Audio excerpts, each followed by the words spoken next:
Chosen one. Stop scrolling for a moment. Heaven has paused the noise around you because this message carries your name. You are not here by chance. You are standing in the moment that separates the ordinary from the divine. Heaven has prepared a gift radiant, weighty, and written in your destiny, but one careless word could destroy it. So listen closely. You felt the trembling of this gift before, that quiet assurance that something new was coming, something only heaven could author. Yet fear kept circling your heart like a shadow that wouldn't move. You prayed. You waited. And silence became your companion. But the silence wasn't absence, it was training. Each unanswered night was a forge, shaping your endurance, teaching you how to carry blessing without breaking beneath it. Now, the season has shifted. You're on holy ground, where the invisible begins to take form. The gift is near, breathing just beyond your sight. But the danger is near too. It hides not in storms or enemies, but in a single misplaced word, a word that questions, delays, or dismisses what God has ordained. That word could sound harmless. It could whisper, "Maybe it's not for me." It could sigh, "It's too late now." It might even wear a robe of logic and still be poison. Heaven warns you now. Silence can be sacred when your tongue trembles between faith and doubt. There was once a young man called to build something extraordinary, a foundation that would bless many. He had prayed for the blueprint, fasted for direction, and when the revelation came, it felt too large for his hands. The moment he tried to share it, mockery met him. His instinct was to explain, defend, and prove himself. But the Spirit whispered, "Say nothing. Protect what I placed in you until it grows roots." He obeyed. Months later, the very ones who laughed came seeking guidance from the structure he quietly built. Chosen one. That same wisdom is required of you now. Not every thought deserves a voice. Not every word deserves release. Your words are keys. Some open heaven. Others open confusion. The wrong key in the right season can still break the lock. Guard your mouth, for your mouth guards your miracle. Imagine your promise as a fragile flame in your hands. Speak with faith, and you feed it with oxygen. Speak with fear, and you suffocate it without even realizing. Heaven's gifts are sustained not by noise, but by reverence. Scripture says in the book of Proverbs, chapter 18, verse 21, "Death and life are in the power of the tongue, and those who love it will eat its fruit." Do you feel the weight of that truth? Every syllable you release builds or breaks. The universe listens to your tone. Angels take instruction from your confession. This is why heaven prepared this message, because the gift is almost here. And you must learn how to speak like a keeper, not a killer. Maybe you've spoken words before that wounded your own harvest. You said, "I'll never be enough," or "Nothing good lasts." Yet mercy rewrote those sentences the moment repentance entered your heart. You are not bound to yesterday's vocabulary. Grace is giving you a new language today, a language of life. The gift waiting before you is more than opportunity. It's identity restored. The light you carry terrifies darkness. You were never meant to blend in. You were meant to blaze through. So guard your confession like a warrior guards his blade clean. Ready, sharp with truth. If this word pierces your spirit, take a breath and acknowledge it. Comment, the number 777 as a prophetic sign that you choose life over destruction. And when you're done, if this message has awakened something within you, like, share, and subscribe, not out of habit, but as a prophetic act of agreement. Every act of light becomes a testimony written in heaven's record. You are chosen, set apart for such a time as this. Heaven has placed a gift before you. Guard it. Speak carefully. Walk humbly. Your silence in temptation and your courage in obedience will open doors that no man can shut. Heaven is still watching, and time itself bends toward your obedience. The atmosphere around you is shifting. Can you sense it? That weight pressing gently on your chest isn't fear, it's divine awareness awakening inside you. You are standing in the middle of a sacred alignment. Every tear you once cried has been counted. Every delay was rewritten as preparation. The gift isn't just coming toward you, it's already here, waiting for your agreement. Now breathe. Let the wind of the Spirit move through the corners of your heart. You don't need to understand everything. You only need to stay open. The same God who orchestrated galaxies is crafting the rhythm of your next chapter. Trust that the pieces you thought were lost are already being gathered into a mosaic of glory. The picture isn't finished yet, but the artist never leaves his canvas undone. You may feel small at times, but remember this: even mustard seeds move mountains when faith touches them. The silence of heaven was never neglect. It was God teaching you to recognize His voice beyond noise. What's ahead of you will require both courage and gentleness. You will walk into rooms your name has never entered. Yet grace will go before you, like a fragrance announcing your arrival. Guard your peace like a priceless heirloom. Don't let bitterness stain it. And don't let fear bargain it away. What God places in your spirit today will multiply tomorrow if you water it with gratitude. Speak life, even when nothing looks alive.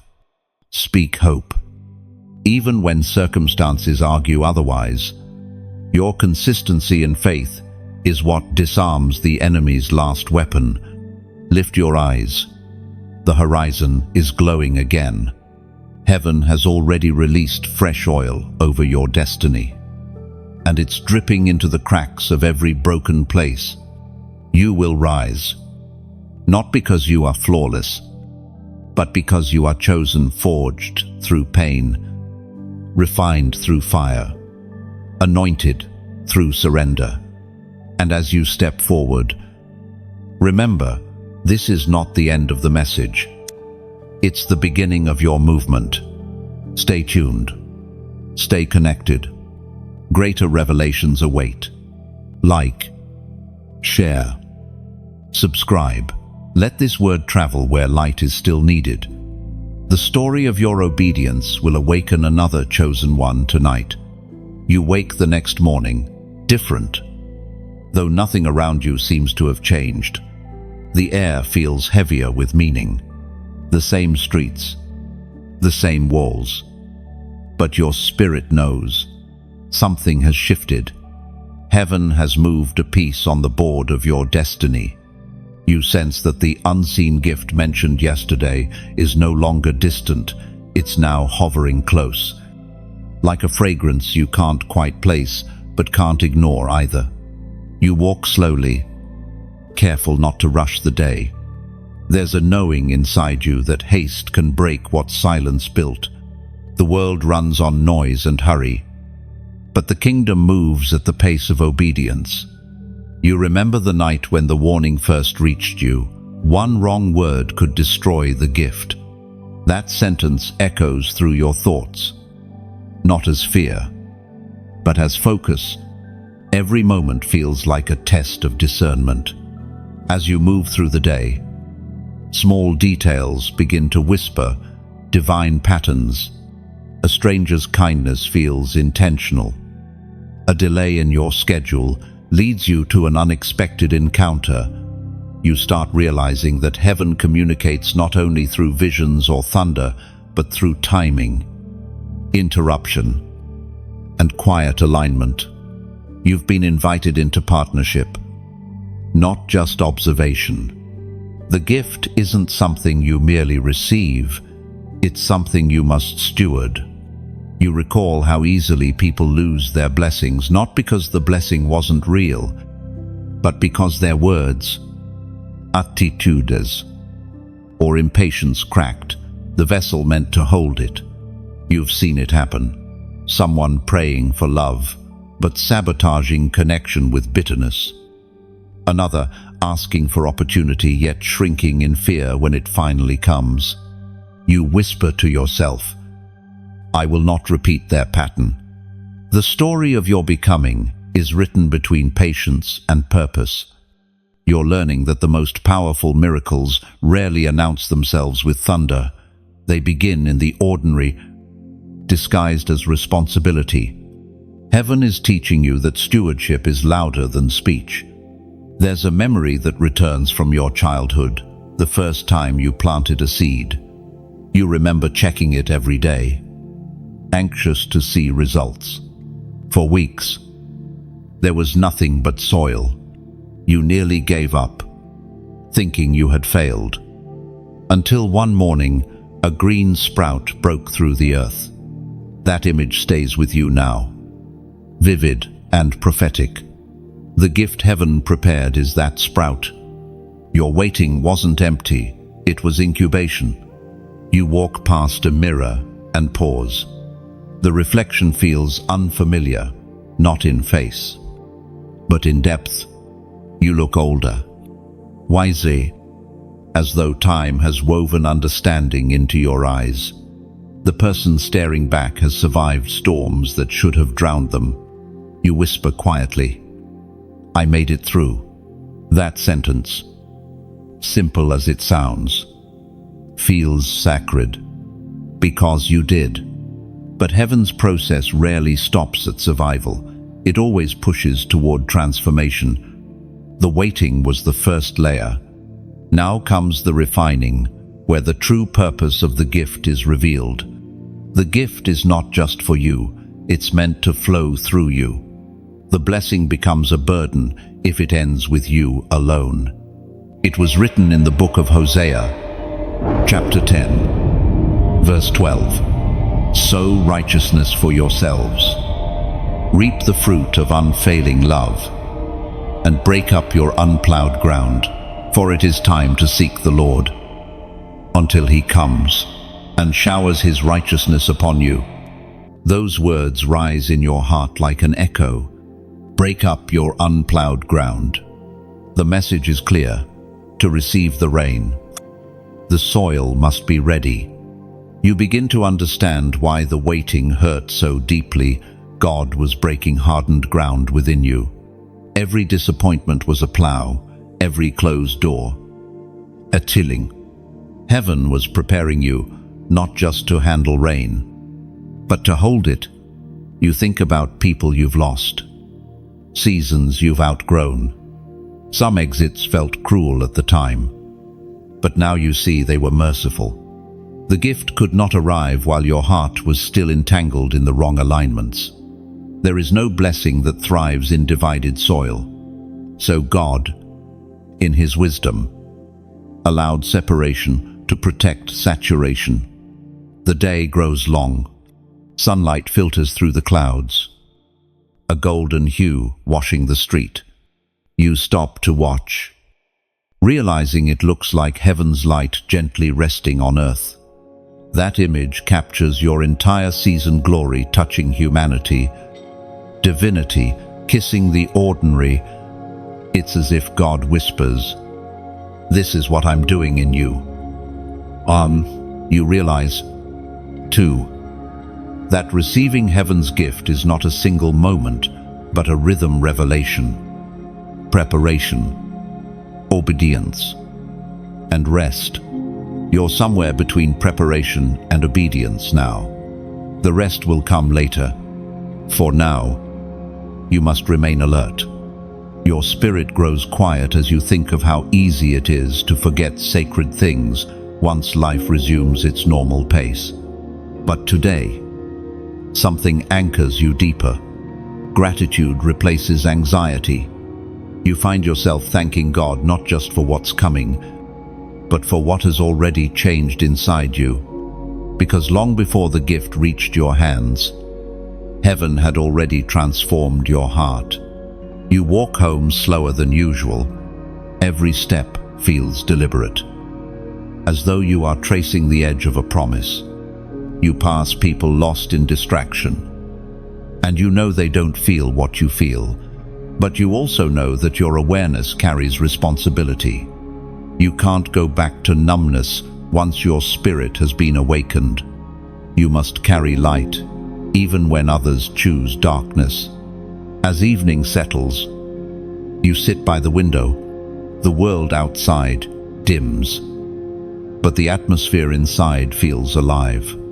You sense that heaven hasn't just given you a gift, it has given you capacity, the ability to hold nurture and protect what's sacred. And so, you decide, no more rushing, no more careless words, no more fear disguised as logic. You will move like a keeper of mysteries, gentle but firm, silent when necessary, obedient when called, because you finally understand that your gift is not fragile, it's divine, and the divine only breaks when handled without reverence. You bow your head.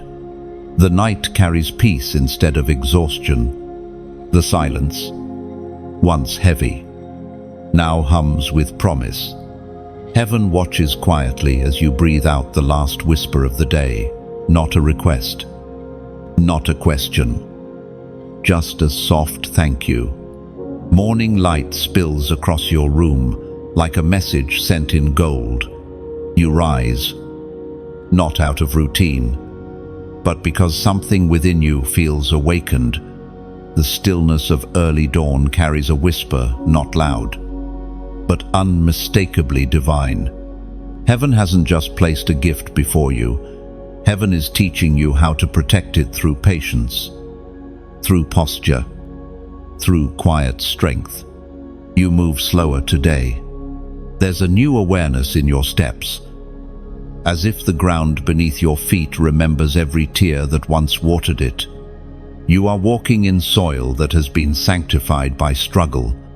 Every step says, I've survived enough to be trusted now.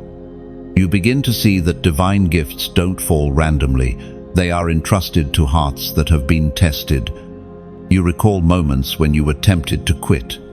You almost closed your Bible, stopped praying, stopped believing, but you didn't. That stubborn ember of faith refused to die. And that is why heaven continues to invest in you. The waiting, the pain, the loneliness, they were all construction sites where your endurance was being built brick by brick. Now, you're standing on the edge of manifestation. You can feel it. The air feels different, as if destiny itself is exhaling around you.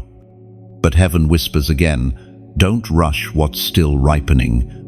Blessings picked too early spoil faster than those left to mature in grace. Think of your heart like clay in a potter's hand. Every spin, every press, every reshaping may feel uncomfortable, but it's forming something beautiful. You can't rush the process, because the process is what gives your purpose, structure. You look out the window, noticing the world, waking up, people rushing, horns blaring, movement everywhere. Yet you stand still. You sense that heaven's pace is slower, deliberate. What's divine rarely moves in a hurry. The Spirit teaches you that waiting is not weakness, it's wisdom. The Word of God declares in the book of James, chapter 1, verse 4, Let perseverance finish its work so that you may be mature and complete, not lacking anything. You pause over those words. Mature, complete, lacking nothing. That is what heaven desires for you. Every delay, every detour, every heartbreak was not meant to diminish you, but to develop you. It wasn't punishment, it was precision. God was shaping your soul to match the size of your calling.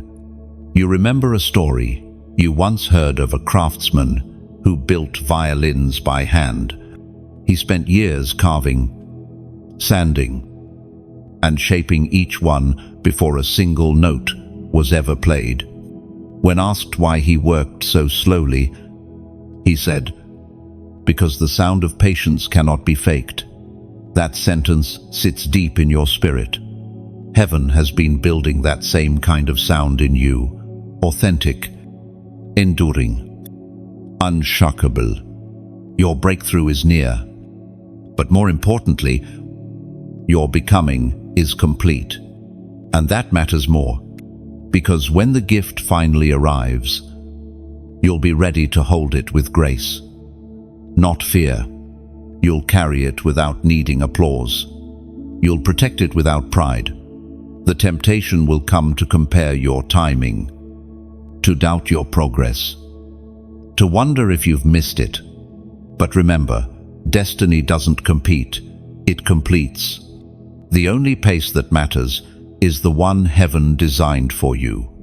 And right now, heaven is asking you to make a declaration, not with noise, but with intention. Comment, I endure. Write it not as an act of habit, but as a covenant. When you type those two words, you're not just posting, you're prophesying.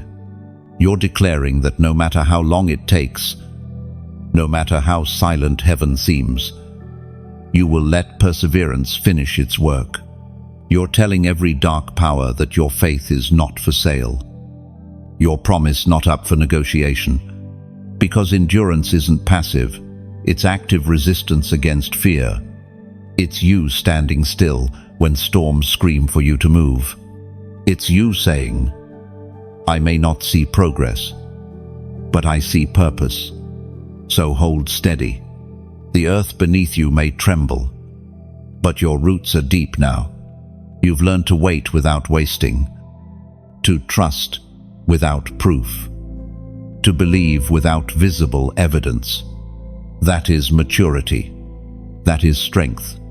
And in the silence after your declaration, you'll feel it, the faint hum of heaven aligning things in your favor. The process is still unfolding, but the outcome is already secured. Stay patient, stay pure, and let your I endure echo in eternity. You sit quietly after writing those two words, I endure. They look simple on the screen, but you know the weight they carry. They are not just letters, they are testimony. Every trial you survived, every silent battle you fought, every night you didn't quit, they all echo inside that declaration. Heaven receives it as a seed planted in faith, a statement that your trust is stronger than time. The room feels different now. The same air that once carried uncertainty now holds peace. You realize endurance isn't about suffering longer. It's about trusting deeper. It's the transformation of your posture from striving to surrender. God never asked you to be perfect, only to remain. And in remaining, you've become unshakable. You begin to understand why endurance is heaven's favorite language. Because endurance says, I still believe, even when I don't understand. It's a sound that terrifies darkness, the kind of faith that cannot be manipulated. Angels record those who endure. Demons retreat from those who refuse to surrender. You've joined that company. You look around the same walls, the same space, yet your heart feels taller. You've grown from the inside out. Heaven smiles when it sees that you're no longer reacting to circumstances, but responding to revelation. And somewhere, deep within, you hear that still voice again. You've passed this part of the test. The journey isn't over. But something has shifted. You're moving from survival to stewardship, from waiting to walking. The next season won't require you to prove endurance. It will reveal its reward. The morning that follows carries a quiet holiness. The world looks unchanged, yet you perceive everything differently. Even the way light filters through the curtain feels intentional, as if heaven is painting messages into the air. The lesson of endurance from the day before still hums in your spirit, but now there's something new, a sense that the waiting season is giving birth to revelation. The silence isn't empty anymore, it's full of direction. You move through your morning slowly, every action pouring water. Tying shoes, stepping outside feels deliberate. You've begun to notice the sacred hiding in the simple. That awareness itself is the mark of transformation. Heaven has trained you to see beyond the obvious, to hear God in stillness, to sense purpose even in the pause. For a long time, you believed that divine encounters only happened in grand moments, the miraculous, the spectacular, the supernatural. But now you know, revelation often comes disguised as routine. It's not always thunder and light. Sometimes it's a whisper through ordinary days. The same God who spoke from the mountain also spoke in the garden, and today, He speaks through your quiet obedience. You remember the story of Elijah, how he expected God in the wind, the earthquake, and the fire, but found Him instead in a gentle whisper. That story feels personal now. You realize heaven isn't looking for louder voices, it's looking for deeper hearts. The road ahead is still hidden, but the fear that once ruled you has lost its voice. In its place is peace, not the fragile peace that disappears under pressure, but the kind that anchors you when nothing else makes sense. You walk outside. The sky is layered with soft clouds, and the wind carries the scent of soil after rain. You remember the verse from Hosea in the last section, "Break up your unplowed ground." It returns to you now, but this time, it feels like instruction. The breaking wasn't to destroy you, it was to make room for something new to grow. It is written in the book of Psalms, chapter 37, verse 7, "Be still before the Lord, and wait patiently for Him. Do not fret when people succeed in their ways, when they carry out their wicked schemes." Those words settle deep, like water soaking into dry earth. Be still. Wait patiently. Do not fret. It's a call not just to rest, but to trust that timing belongs to God alone. You start to see how easily distraction steals destiny. When you focus too much on what others have, you risk missing what heaven is crafting uniquely for you. You think of times when jealousy, impatience, or comparison almost made you speak the wrong word, make the wrong move. You remember scrolling through other people's victories, wondering why yours hadn't come yet. But now, you feel released. You realize what's meant for you doesn't need competition. It only needs readiness. Your spirit drifts into reflection. You think of how the earth waits for spring, patiently enduring winter's silence, trusting that hidden work is happening underground. In the same way, your spirit has been through winter. The frost was never a sign of death, but of preservation. The seed doesn't panic underground, it trusts that warmth will come. You look around at your life, some doors closed, Some people gone, some dreams redefined, and it all makes sense now. You see how God removed distractions so you could finally see Him clearly. You understand that sometimes losing what you thought you needed was the only way to make room for what heaven intended.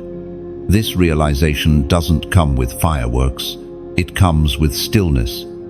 And in that stillness, you feel a holy invitation. Heaven is calling you to dwell, not chase, to remain, not run. Because what's next won't require frantic motion, it will require focused attention. You start to sense that the gift isn't something external. It's not a reward waiting at the finish line. It's something being awakened within you now. The real miracle isn't that heaven gives, it's that you finally become able to receive. A gentle memory surfaces the sound of your own prayer from months ago. God, use me. You didn't know then that before God could use you, He would have to undo you. The undoing wasn't cruel, it was correction. Every shattered plan, every unanswered plea, every delay, they were all divine surgery. Heaven wasn't rejecting you, it was refining your foundations so the weight of purpose wouldn't collapse them. You exhale deeply, letting that understanding settle. A sense of gratitude replaces regret.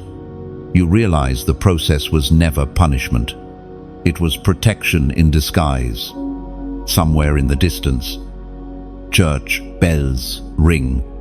The sound rolls through the air like a reminder. Sacred moments still exist in ordinary places. You listen closely. The rhythm feels like your heartbeat syncing with heaven's timing. As the day unfolds, you begin to think about your next steps, not in anxiety, but with quiet expectancy. You know better now than to force what's divine. You'll move when instructed, speak when led, and stay silent when told. The gift that heaven prepared isn't something you must chase. It's something that will find you when you're aligned. The clouds shift slightly, sunlight piercing through. It paints gold across your path. Like heaven signing its approval, you smile, sensing that this is more than weather. It's confirmation. The same God who painted the skies is orchestrating your steps. You whisper softly, "I will wait well." The words sound small, but they echo with eternal significance. Because to wait well is to worship. It's to declare that you trust the unseen more than the visible.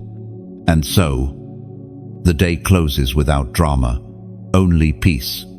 The gift still waits beyond the horizon, but your heart no longer aches with impatience. You're learning to delight in the process, not just the promise.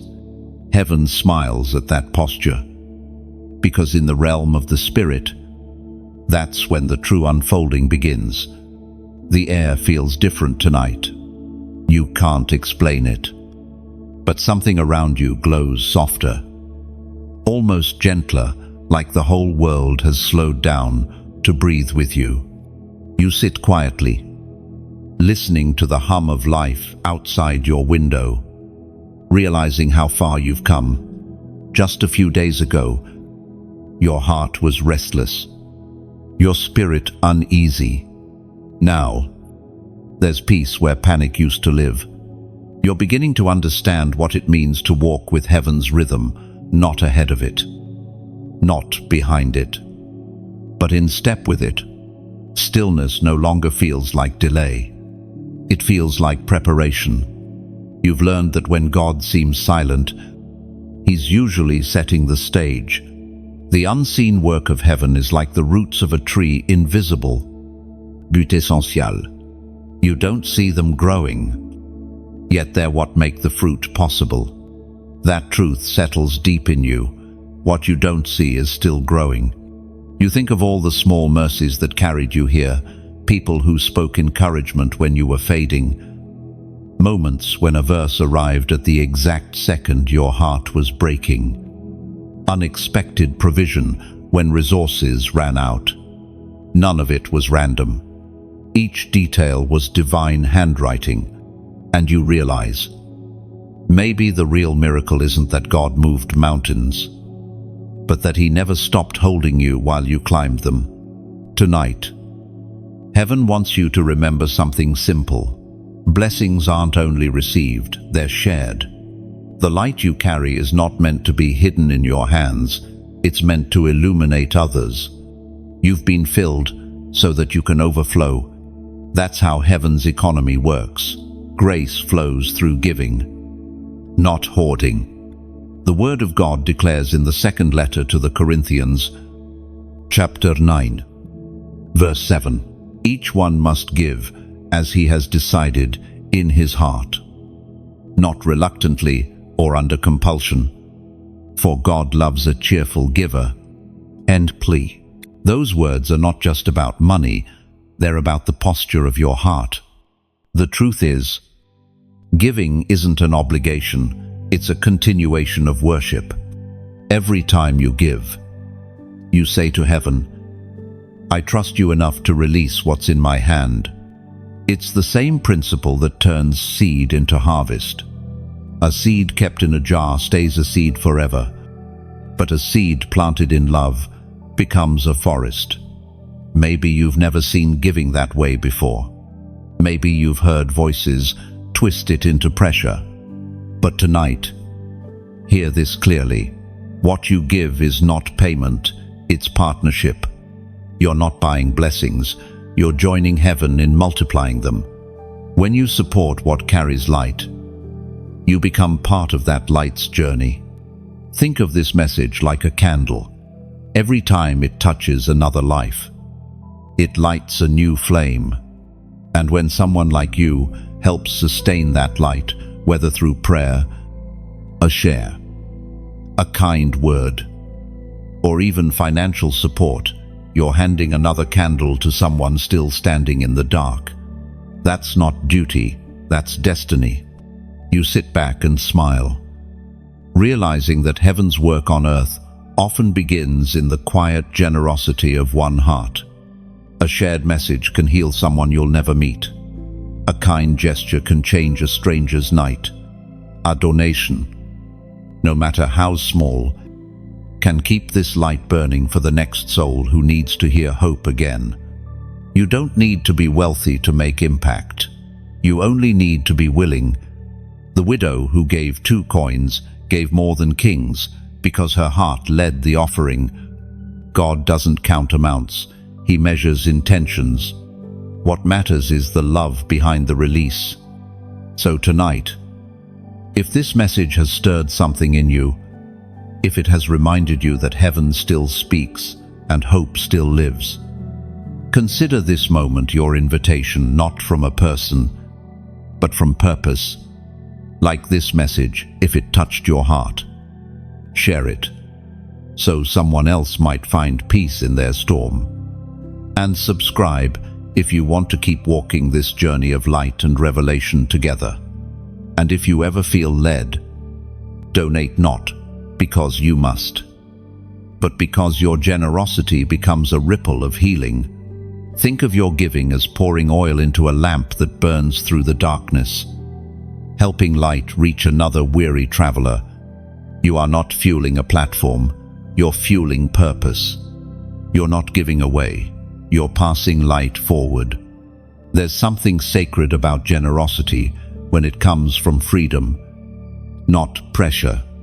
It reflects the very nature of God, the giver of all good things. He gives breath, beauty, and new beginnings daily without demand. When you give, you mirror His image. You become a reflection of divine love in motion. You glance at your hands for a moment. They don't look special, but you realize they're tools heaven can use. Hands that type words of encouragement. Hands that share light. Hands that build what darkness tried to destroy. you whisper, "Use me, God," even in small ways. And heaven hears that prayer louder than you think. As the night deepens, you understand something profound. Giving is not losing, it's sowing. What leaves your hand doesn't leave your life. It just changes form, like a river feeding the ocean. Generosity always finds its way back to you, purified and multiplied. So, let your heart remain open. Let your life continue to pour out the same grace you've received. Keep being the candle, the bridge, the living echo of kindness. For in doing so, you ensure that the message of light doesn't end with you, it flows through you. The gift heaven has prepared is growing stronger inside you now. And as you nurture it through gratitude and generosity, you'll discover that the greatest miracles often begin with simple acts of giving, not demanded, not forced, just freely chosen. That's what makes them holy. The dawn arrives like a whisper instead of a roar. Soft light spills across your room, and you sense that heaven is closer than usual, not as thunder, not as fire, but as presence. You lie still for a moment, feeling the rhythm of your heartbeat, realizing it matches something eternal. This is what peace sounds like when it has learned how to stay. You think about the previous nights, the silence, the slow lessons, the pruning, the giving. Each moment has carved space in you for something divine. Heaven has not been rushing, it has been rooting. What's happening inside you is no longer fragile, it's becoming firm. You are being transformed from a receiver of grace into a carrier of glory. You rise and step outside. The air is cool, almost prophetic. Dew glistens on the grass like 1,000 little amens. The world still hums in its morning rhythm. Yet, you can feel the unseen movement of angels preparing something ahead. The path beneath your feet is ordinary, but your awareness of it is holy. As you walk, heaven speaks again, not through thunder, but through memory. You recall the moments you almost surrendered to fear, the seasons when you almost abandoned faith. Yet every time, grace found you. It was never about your perfection, it was about your persistence. That realization hits deeper than you expected. You survived not because you were strong, but because God refused to let you break. There's a lesson in that. Even your smallest steps counted. The tears you hid, the prayers whispered between sighs, the hope you refused to bury, all of them became seeds in heaven's soil. Nothing was wasted. Every sigh was sacred currency. You reach a small hill overlooking the town, and the view stops your breath. The morning sun paints everything in gold, like God himself brushed light across your story. You realize that the view always looked this beautiful. It was you who couldn't see it before. Sometimes heaven doesn't change the scenery, it changes your sight. The word of the Lord says in the book of Romans, chapter 5, verse 3-4, "We also glory in our sufferings, because we know that suffering produces perseverance, perseverance, character, and character, hope." And you stand still as those words settle in your chest. Perseverance, character, hope. It's as if heaven is laying out the architecture of your soul. You see now that hope is not fragile optimism, it's refined endurance. It's the melody that remains even after the music stops. And this hope, this fierce, quiet kind, is not just for you. Heaven never builds a flame to warm only one heart. What God has done in you, He intends to do through you. The same peace that rescued you will soon flow from you. You think of others, the weary, the forgotten, the ones scrolling in silence, searching for a reason to keep believing. Maybe your story will be the spark they need. Maybe your endurance will become their encouragement. That's how light travels one heart to another, without announcement, without applause. The thought humbles you. You bow your head and whisper, "If you can use me, use me." There's no fear in the prayer, only willingness. The sound of surrender always stirs heaven. You feel it, that quiet affirmation in your spirit, as if the wind itself replies, "I already am." And at that moment, you realize something sacred. Every chosen one becomes a messenger. You were never meant to keep what heaven placed in you. You were meant to release it. That's why the storms came, not to stop you, but to strengthen your sound. The world doesn't need more noise, it needs more truth, spoken from healed hearts. You walk down the hill slowly, feeling lighter than before. You're not searching anymore, you're seeing. The path ahead may still twist, but your feet now move with confidence. The uncertainty that once haunted you has turned into holy anticipation. Before you end this moment, pause here, right here. Breathe. Heaven is still watching, still whispering. You have survived the night and grown roots of faith deeper than fear. That deserves acknowledgement. This moment is more than reading. It's communion between your soul and the divine. So let this be your act of agreement. Comment the number 555. It's not ritual, it's remembrance. 5 represents grace. And this 555 is your prophetic seal: grace over your past, grace over your process, grace over your purpose. When you write it, you're not typing digits, you're marking testimony. You're declaring, "Grace didn't just find me, it formed me." Let that number be your banner today. Every time doubt whispers, remember what it means. Every time fear calls, let the echo of grace answer louder. You are no longer the person who feared delay. You are the one who found God inside it. The morning brightens, and you sense heaven smiling, not because you've achieved perfection, but because you finally understand partnership.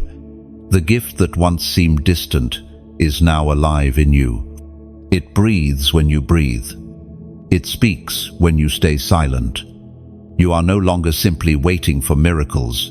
You are becoming one. Every step, every word, every small act of obedience is another brushstroke in heaven's masterpiece. And as light falls fully across your face, you know without question that the story is only beginning. You look again at the number 555, letting it settle in your heart like a promise written in light. The first 5 grace for your past reminds you that every mistake was met by mercy, every fall cushioned by love. The second grace for your process declares that even your current struggles are wrapped in divine patience. And the third grace for your purpose speaks of a future already covered by favor you didn't earn but were chosen to receive. You whisper it softly. Grace, grace, grace. Each word feels like oil poured over old wounds, sealing what once bled. The repetition isn't ritual, it's revelation, a reminder that grace doesn't run out, it replenishes. You can almost feel heaven nod in agreement, affirming that what you've declared carries authority. As sunlight warms your face, you realize this number isn't just a symbol, it's a rhythm, a breath pattern of heaven. Inhale forgiveness, exhale freedom. Carry it with you.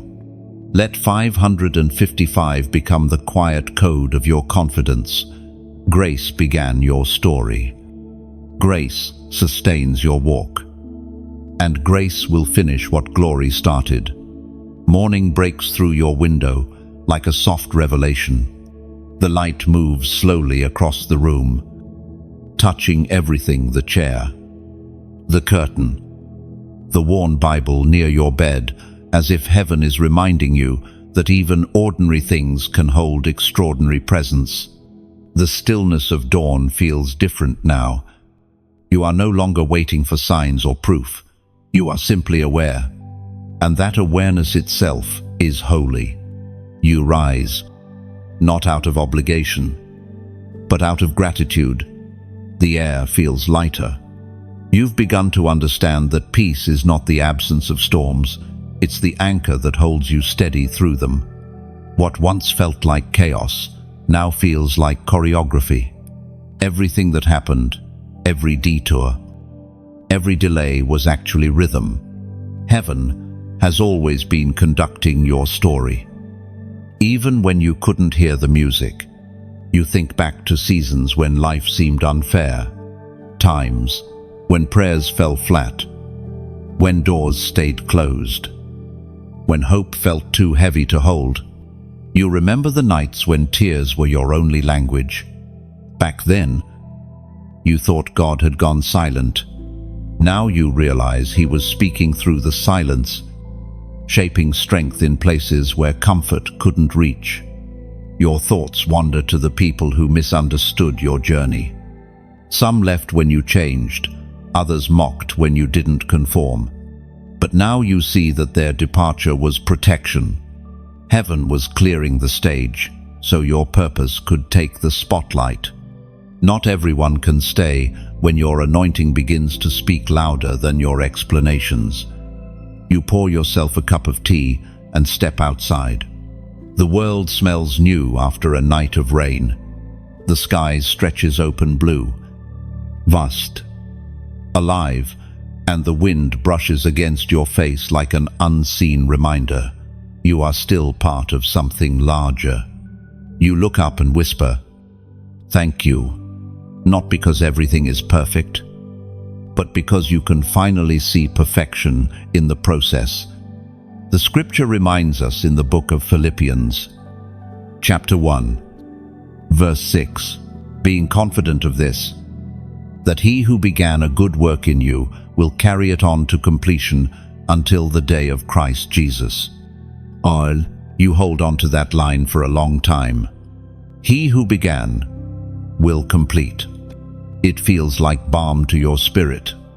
You realize the author of your life doesn't abandon unfinished chapters. Every page that seemed torn or blank was still part of the narrative. God never stops writing. Even when your pen runs dry, you take a slow breath, the kind that fills you fully. This journey, your journey, has not been a straight path, but it has been sacred. The mistakes, the breakthroughs, the heartbreaks, the moments of awe, all of it has been woven into divine design. You begin to see how every season carried purpose disguised as pain. What you once called loss was actually pruning. What you once called delay was divine alignment. Your mind drifts to a memory of a mountain hike years ago. You remember how exhausting it was, the steep climbs, the endless switchbacks. At one point, you almost turned back, thinking the summit was too far. But then, near the top, the view exploded open. Valleys, rivers, sunlight breaking through clouds. In that instant, you forgot the pain of the climb. You understood why every step had to be taken. That's exactly how faith feels now. The view makes the climb make sense. You think of heaven's patience, how often you rushed, demanded, doubted, yet God never withdrew His hand. Like a potter working clay, He kept shaping, even when you cracked. You were never discarded. You were redesigned. What you once called broken, heaven called becoming. You sit on the porch as the morning wind hums a soft melody through the trees. Birds move from branch to branch, alive and unhurried. Everything around you seems to preach the same message: trust the process. You realize that faith isn't about forcing answers, it's about staying tender in the tension. The thought brings you peace deeper than words. You close your eyes and picture your life as a garden again. You see the places still barren, the ones already blooming, and the spaces where seeds are still sleeping beneath the soil. But you no longer worry about the timing of their growth. You understand now every seed has its appointed season. Time passes quietly. The tea in your hands grows cool, but your heart stays warm. You marvel at how God transforms even your waiting into worship. Every breath becomes prayer. Every step, an act of faith. You realize that you've moved from asking, "When will this end?"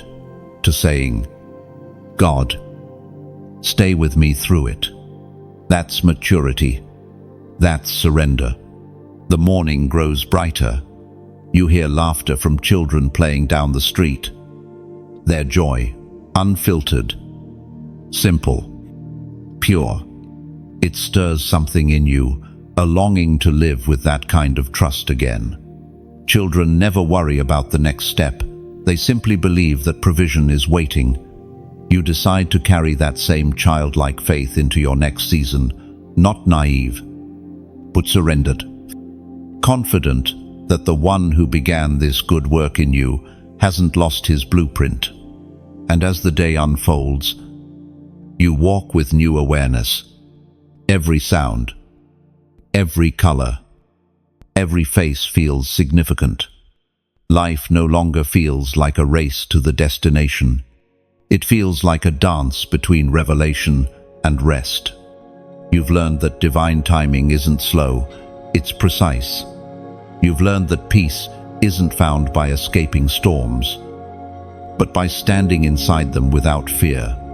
You whisper quietly, "I'm still becoming," and heaven answers, "Yes, beautifully so." Oh, the afternoon sun hangs low, painting everything in warm gold.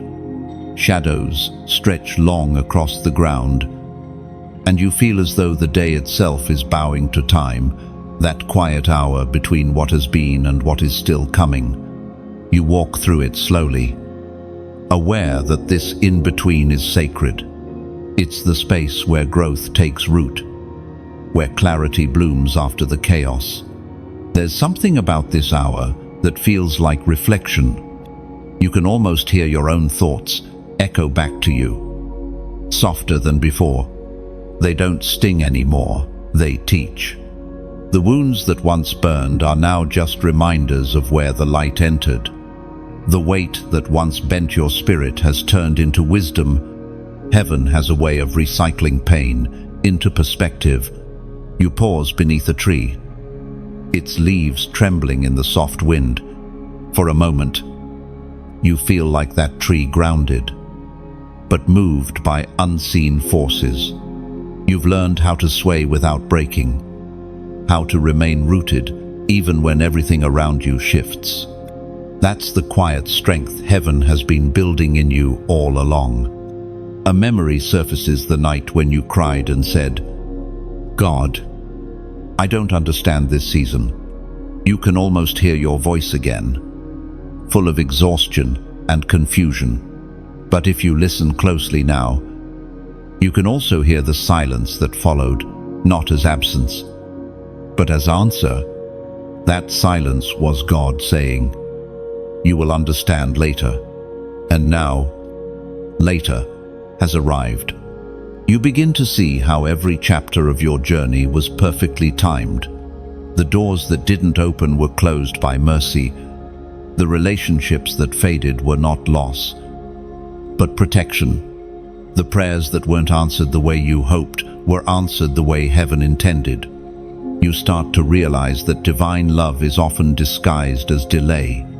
The sacred text speaks in the book of Ecclesiastes, chapter 3, verse 1, "To everything there is a season, and a time to every purpose under heaven." Oh, those words settle deep inside you, like water finding its level. Everything in its time. You say it softly to yourself. Everything in its time. You remember how you used to rush through life, chasing moments, trying to make things happen by your own strength. But now, you trust the rhythm of divine seasons.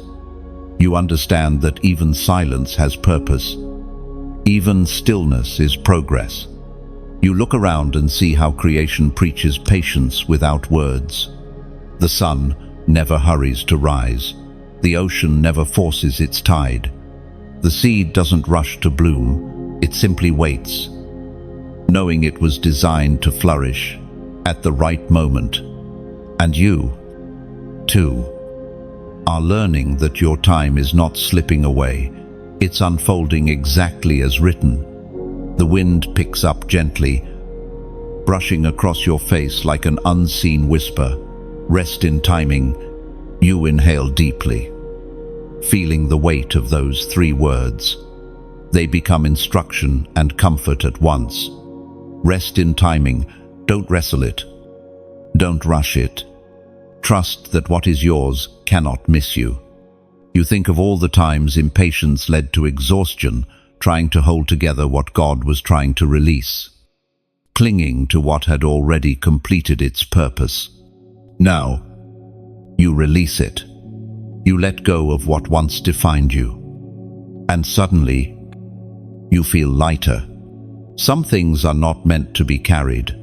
They're meant to be learned from. A quiet joy starts to bloom inside you. Subtle but sure. It's not the explosive joy that shouts. It's the calm one that stays. It's the joy of knowing that everything has meaning. That even the tears you cried were counted. Even the pauses were planned. Heaven wastes nothing. As you continue walking, you begin to see signs of new beginnings, not dramatic, but gentle. A single flower pushing through cracked pavement. A bird building a nest in a corner, untouched by noise. Small reminders that renewal doesn't announce itself. It simply begins. You smile, understanding that the same quiet renewal is happening inside you. There's a peace in knowing that you don't have to strive anymore. The plans you once tried to force are now resting in God's hands, and His timing never misses its mark. You are no longer living in panic, but in purpose. You are learning to walk in rhythm with heaven's clock, patient, poised, prepared. You find a bench and sit down. The world moves around you, people rushing, car passing, but you stay still. Stillness has become your strength. You realize that in stillness, you can hear the subtler sounds of life, the rustle of leaves, the hum of the wind, the rhythm of your own heartbeat, in sync with divine order.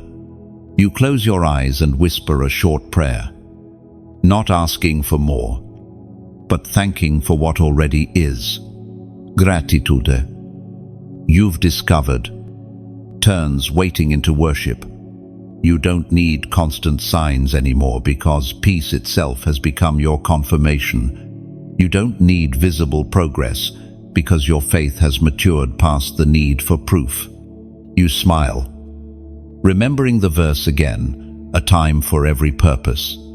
You finally understand that purpose is not a single moment or destination. It's a continuous unfolding. And you, standing here in the middle of time, are right where you need to be. As the light fades into soft evening, you feel something sacred settle over you, not an ending, but a continuation. You realize the story doesn't need to rush. It's enough to live one page, one prayer, one breath at a time. Heaven is still writing, and you are still becoming. You rise from the bench, stretch, and take one last look at the horizon. The sun is setting, but you know that the same God who paints sunsets also designs sunrises. Tomorrow will hold its own kind of beauty, and as you walk home under the golden sky, your heart whispers the truth that has been quietly forming all along. Everything is on time. The night feels heavier than usual, not in fear, but in meaning. You sense something sacred stirring beneath the surface of your soul, as if heaven itself is watching to see how you will move next. You've walked through silence, through pruning, through endurance, and grace has carried you here. But now, heaven isn't whispering comfort, it's issuing a call. This is not just about survival anymore, it's about stepping into your assignment. You feel it rising inside. That unfamiliar strength that doesn't come from emotion, but from revelation. The fire that once flickered weakly now burns steady. You are no longer asking, "When will God move?" Instead, you're realizing, He already has. The shift is not coming, it's happening.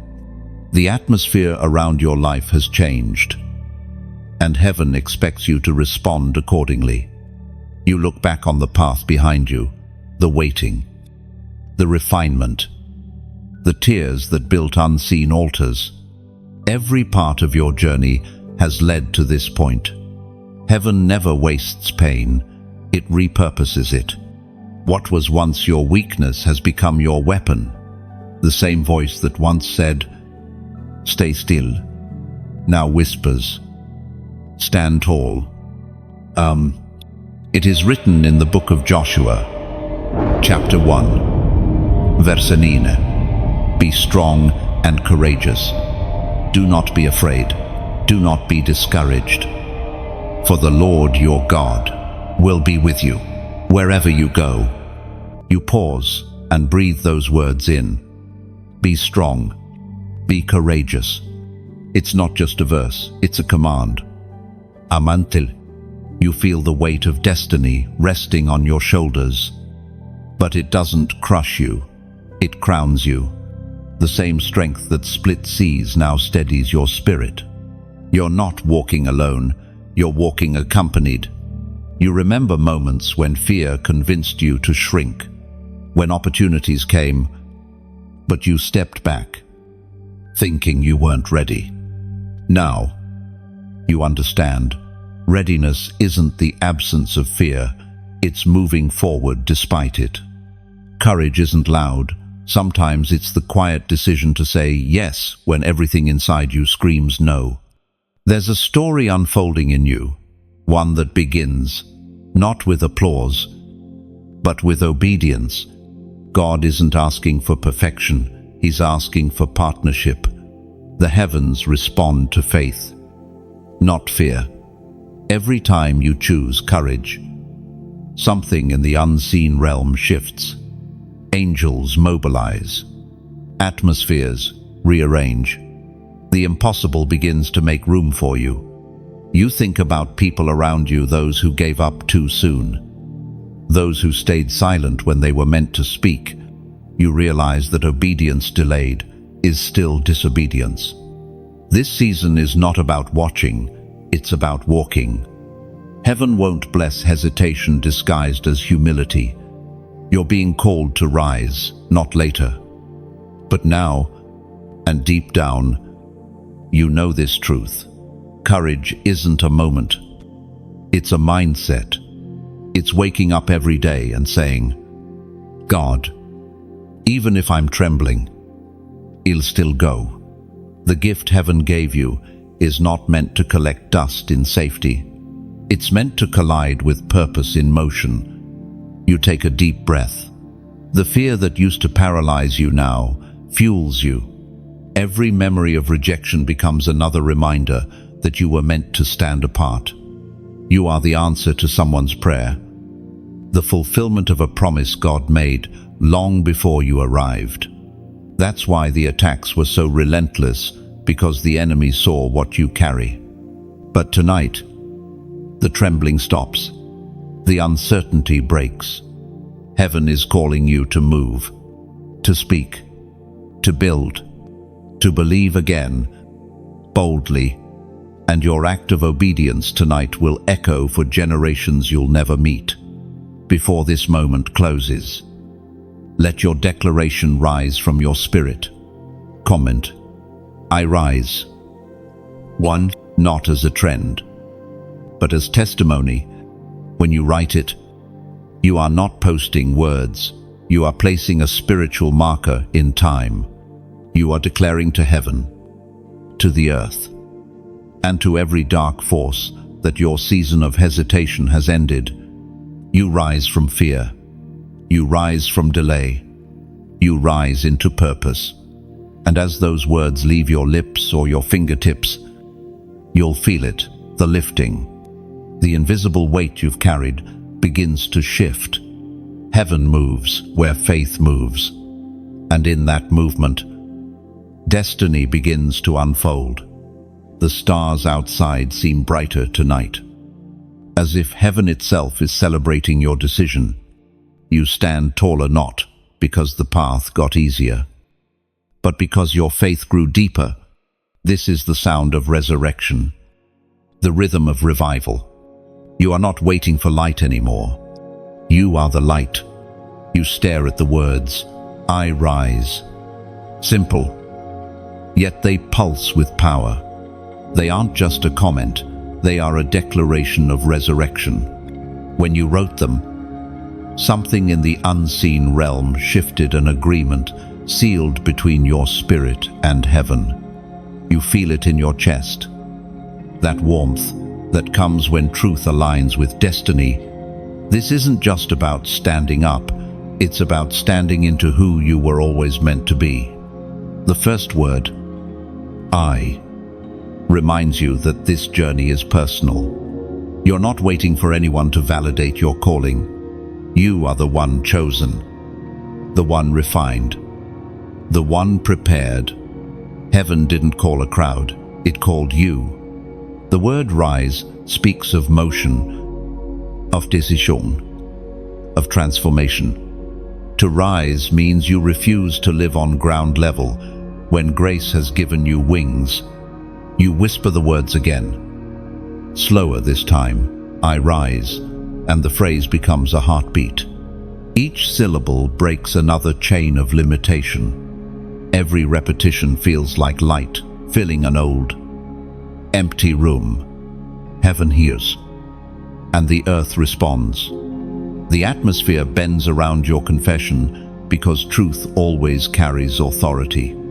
You realize now that when you typed, I rise, you weren't just affirming yourself, you were activating something. You were saying, I won't shrink again, I won't settle again, I will walk in what I've been called to. It's not just a comment on a screen, it's a covenant written in the unseen. So keep it close. Let I rise become your morning prayer and your midnight anthem. When fear returns, say it again. When doubt whispers, declare it louder. For every time you say those two words, you remind both heaven and hell that you are not the same. You are risen, chosen, and unstoppable. The night outside hums with quiet life, a gentle rhythm of wind, the distant echo of rain against rooftops, and the steady beat of your own heart syncing with something eternal. You sit there for a while, just breathing, feeling the afterglow of your declaration still resonating inside you. I rise. The words have built an altar within your chest. Each heartbeat feels like worship. Each breath a soft thank you to the one who lifted you from ashes into awareness. Now, you realize something sacred. Rising is not just a moment, it's a movement. It's a daily choosing. Like the sun that climbs the horizon each morning, your soul must decide to rise again and again, even when clouds threaten the sky. That's the secret of the chosen ones. They rise while it's still dark. You think of your life as a garden after the rain. Some parts are messy soil, mud, puddles, but growth always looks messy before it becomes beautiful. Seeds break before they bloom, and so did you. Every fracture, every crack, every bruise in your journey allowed the light of heaven to reach deeper. The storm didn't bury you, it watered you. You close your eyes, remembering the many times you almost gave up, how close you came to surrendering your dream, your voice, your faith. But grace kept reaching. Now, the air around you feels full of meaning again. It's like heaven is saying, "You made it through the night. Now, build what I showed you in the dark." Love, you understand this gift you've received isn't meant to stay hidden inside you. It's like fire. It was never meant to stay contained. It wants to spread, to warm others, to ignite hope in places gone cold. That's how heaven works. It multiplies what's shared. The Word of God declares in the book of Matthew, chapter 5, verse 16, "Let your light shine before others, that they may see your good works and glorify your Father in heaven." That verse lands softly but powerfully. Let your light shine, not to boast, not to be seen, but to give sight. You realize that your rising is not just for you. It's for those still crawling through darkness. For those who have forgotten their own wings, your testimony becomes their torch. And light real, divine. Light needs fuel. It doesn't burn by accident. It burns because someone tends the flame. Sometimes that means prayer. Sometimes that means action. Sometimes that means generosity. So as you sit here, surrounded by the quiet, imagine this message like a lamp in a vast field. Every word written here is a flame that helps guide another wandering soul back home. And just as oil kept the lamps burning in ancient temples, so does support love, sharing, prayer, and even giving keep this light alive today. But hear this clearly, this is never about pressure. It's about partnership. When you choose to like, share, or subscribe, you're not performing a digital act, you're fanning the flame. You're saying, "Let this light travel farther." You become part of the message's journey, helping it reach someone who might be standing at the edge of giving up. And if you ever feel led to donate, do it not as obligation, but as offering, like planting a seed into fertile ground. Every seed carries life within it. You never know which heart your generosity will awaken, which prayer it will answer. Giving isn't loss, it's legacy. It's the art of turning blessings into bridges. Think of generosity as rain when it falls. It never asks which flower deserves it. It simply gives. And life happens.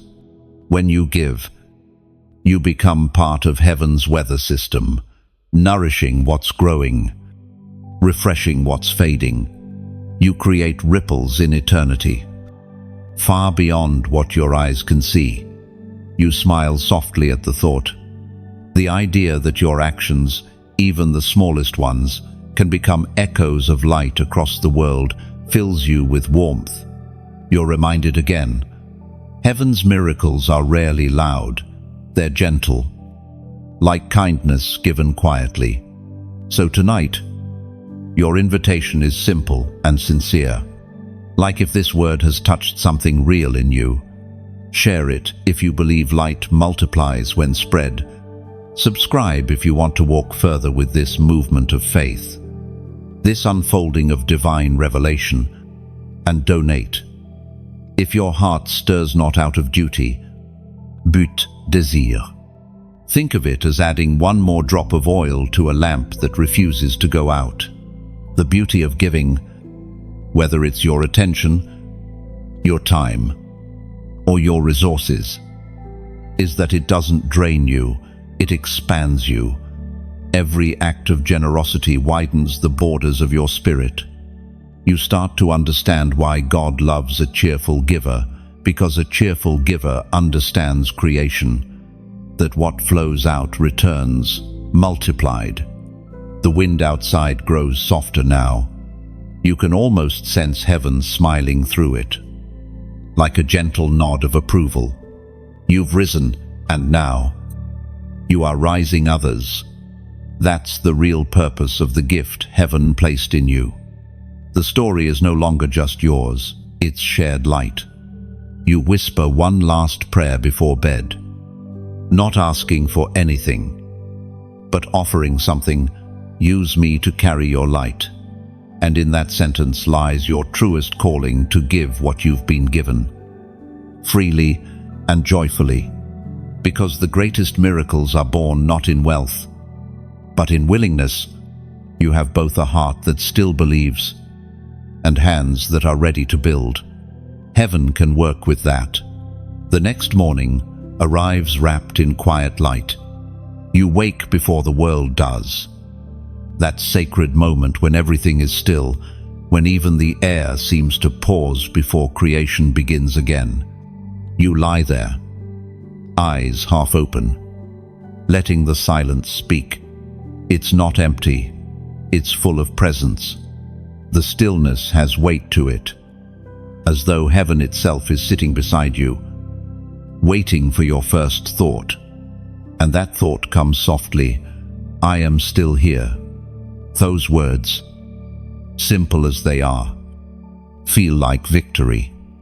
Because there were nights when you weren't sure you'd make it to another morning. There were seasons when strength seemed far away. Yet here you are, breathing, grounded, awake. That alone feels like grace. You get up and open the window. The wind brushes your face, cool and fragrant with early light. Somewhere a bird begins to sing, not because the world is listening, but because song is its nature. You envy that kind of freedom, the ability to sing even when no one hears. But then you realize, maybe that's what faith really is, singing in the unseen, trusting that heaven hears every note. You sit quietly, looking out at the soft horizon. The sky is pale, a promise of warmth that hasn't fully arrived. You think about how your life feels like that sky, not yet blazing, but quietly brightening. The light is coming, not in a flash, but in a steady, unstoppable way. The dawn never rushes, yet it never fails. The memories start to surface again, but this time they don't sting. They feel like museum pieces, reminders of how far you've walked. You revisit moments that once broke you, the betrayal, the disappointment, the confusion, and you can finally see how they shaped you. The pain that once felt senseless has found its purpose. You realize that what once buried you has become your foundation. You think of clay and fire, how clay must be burned to become firm, how heat is what transforms fragility into strength. Without the fire, the vessel remains soft, shapeless. Maybe that's why heaven allowed the flames, not to destroy, but to define. Every hard season was heat forming permanence in your character. Scripture tells us in the book of Isaiah, chapter 61, verse 3, to bestow on them a crown of beauty instead of ashes, the oil of joy instead of mourning, and a garment of praise instead of a spirit of despair. No, you let that verse linger. Beauty for ashes, joy for mourning, praise for despair. The exchange feels personal, as though heaven has been trading your sorrow for strength piece by piece, quietly, faithfully, without fanfare. You sense that the ashes of what was lost have already begun to bloom into something radiant. You take a walk outside. The ground beneath your feet feels cool, soft from last night's dew. Every step feels symbolic, like walking out of your old story and into a new one. The past doesn't cling anymore. It has become soil for growth. You think about how the earth never resents what it loses. It turns every fallen leaf into nourishment. You smile at the realization. Maybe the same is true for your spirit. There's a tree near the edge of the road. Its trunk is thick, its bark scarred from storms, but it stands tall, full of life. You rest your hand on it, feeling the rough texture beneath your fingers. It's steady, silent, and strong. You whisper, "That's what I want to be, not perfect, but rooted, not untouched by storms, but unbroken because of them." You walk further, following the path without urgency. The day feels like a long exhale. Birds cross overhead. A dog barks somewhere in the distance. Life continues its ordinary miracles. You realize that holiness hides in these ordinary moments, in laughter, in breath, in the way sunlight finds its way through the cracks of clouds. You pause by a stream. The water glides over stones, smooth and rhythmic, endlessly moving but never frantic. You see yourself in it. You've been shaped by resistance, too smoothed by time, softened by grace. The stream doesn't argue with the rock. It flows around it, knowing it will reach its destination anyway.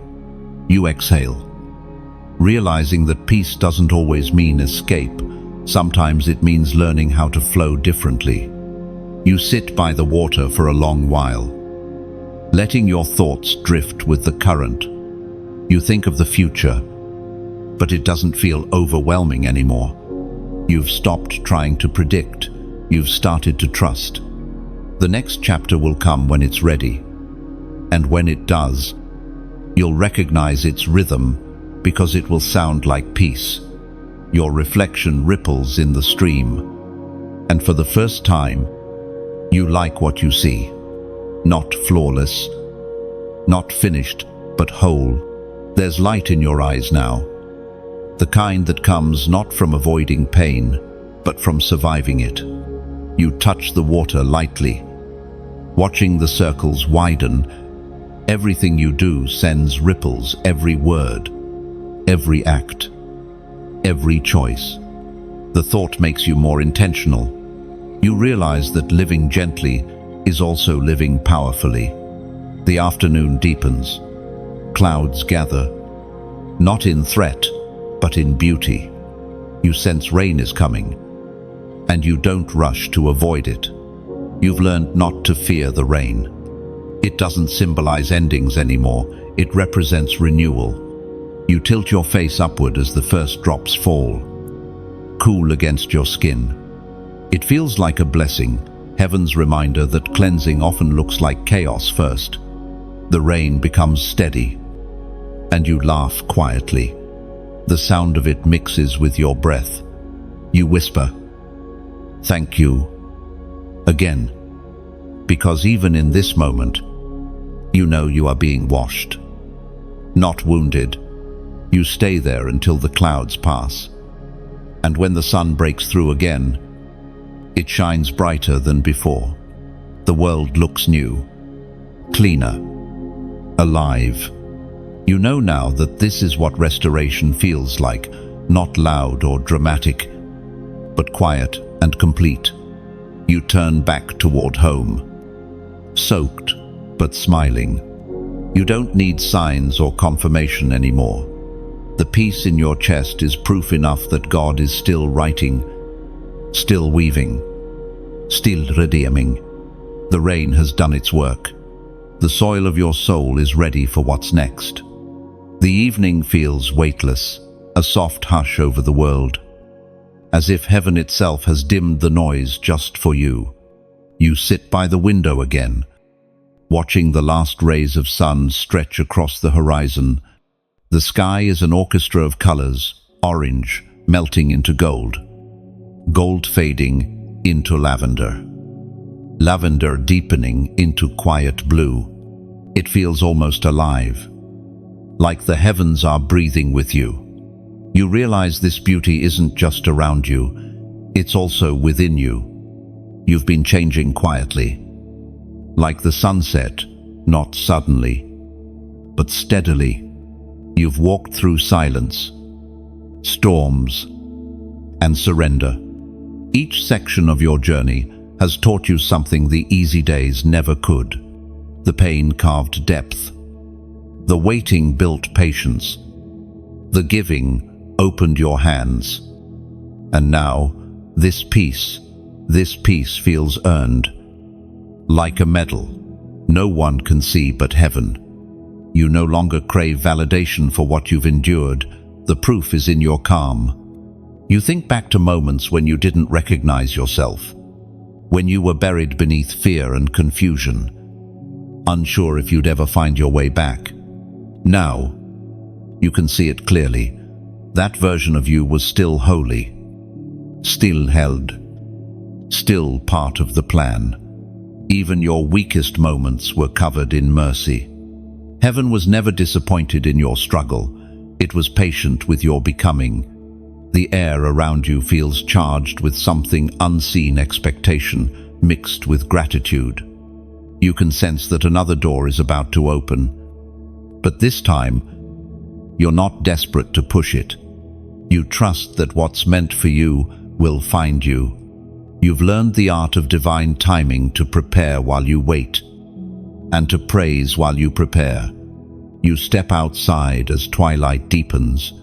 The first star appears, small but certain. You look at it and think of how light always finds its way through darkness. The star doesn't rush to shine. It simply exists, confident in its timing. You whisper, "So will I."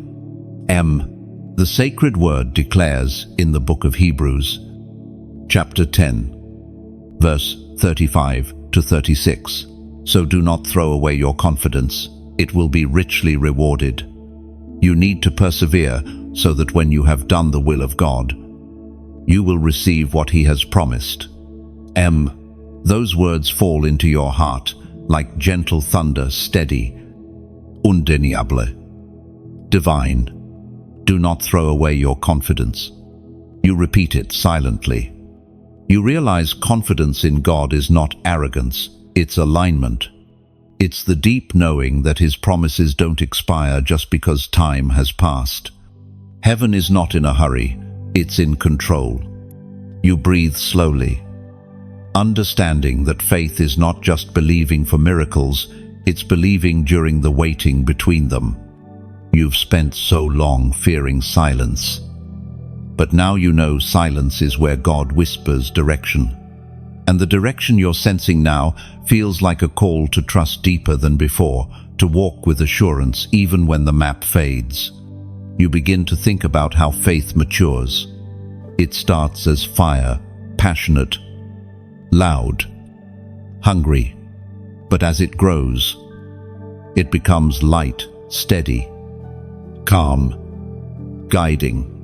That's where you are now. Your fire has become light. It doesn't flicker in panic anymore. It illuminates quietly, like a lamp left burning through the night. You walk further down the path behind your home. The sky is darker now, yet peaceful. Crickets sing, and the wind carries the scent of earth and promise. You remember how afraid you used to be of darkness, how it made you feel small, unseen. But tonight, The darkness doesn't threaten you. It feels like a friend, a place where seeds grow, where heaven works in secret. You realize you are no longer afraid of what you can't see. The lessons of this season are gentle but firm. Keep trusting. Keep walking. Keep glowing. The night is not the end. It's just the space where dawn is being prepared. And you, chosen one, are part of that preparation. You are a living prophecy, proof that faith doesn't fade, it evolves. You stop walking and look up. The stars seem brighter now, scattered like promises across the sky. You can almost hear heaven whisper, "Hold steady." The phrase feels like both comfort and command. You close your eyes and respond softly, "I will." End. And as you stand there, the Spirit prompts you. This is a moment to mark, a moment to seal with declaration. Comment the number 222, not as superstition, but as a symbol of alignment, of walking in double grace and divine agreement. The number 2, repeated 3 times, represents balance between heaven's will and your obedience, between faith and fulfillment, between promise and peace. When you write 222, you are saying, "I choose to trust even when I can't trace. I choose to walk even when I can't see. I choose to believe even when I don't understand." It's a covenant between your heart and heaven's rhythm, a small act with eternal meaning. You whisper it aloud first. 2, 2, 2. The sound feels like a song, soft, sacred, certain. You feel the air shift, as if heaven itself nods in recognition. These numbers aren't just symbols, they're signals, declarations that something inside you has settled, that you're no longer chasing, only aligning. The peace that fills you now feels full, almost tangible. You don't need a sign in the sky to believe you're in the right place. The calm within is confirmation enough. You finally understand what it means to walk with God, not ahead, not behind, but beside. The night deepens, but your spirit glows brighter. You look once more at the stars and smile. You realize that faith isn't waiting for light, it's learning to shine while it's still dark. And tonight, you shine not as someone who has arrived, but as someone who finally knows they're on the right road. The next morning feels almost weightless. A thin veil of mist clings to the earth, softening the edges of everything it touches. You open your eyes slowly, not startled or weary, simply aware. The world feels quiet in a way that doesn't demand your attention, but invites your participation. You stretch, breathe deeply, and realize how still your soul has become. The turbulence of old thoughts, the noise of self-doubt, even the ache of unfinished things, all of it has fallen silent. What remains is a steady rhythm of peace. You prepare tea and sit by the window again. The mug warms your hands. The steam curls upward like a prayer rising without words. You've stopped needing to explain everything to heaven. Your faith no longer lives in arguments or questions. It lives in trust. You sip slowly and think. This, too, is worship, the act of resting while God continues to weave unseen threads. The stillness reminds you of a shoreline at dawn. Waves move in, then out, tracing the same pattern over and over, never rushing, never restless. You've learned to be like that water, returning again and again to the rhythm that sustains you. You no longer measure progress by what changes outside, but by what settles inside. You remember a time when you demanded signs, When every closed door felt like rejection, when every silence felt like abandonment. But now you see differently. Those unanswered moments were not punishment, they were preparation. God was building discernment into you, the ability to recognize His voice, even when He speaks in whispers. That skill, you realize, is worth more than any answered prayer. You glance toward the sky. The clouds drift like slow ships, unhurried and free. For the first time, you envy their peace. But then you understand you are beginning to live like them, carried by unseen wind, content to move at the pace of purpose.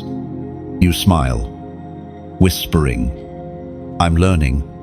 End of 2. The sacred word speaks in the book of Proverbs, chapter 3, verse 5. Trust in the Lord with all your heart, and lean not on your own understanding.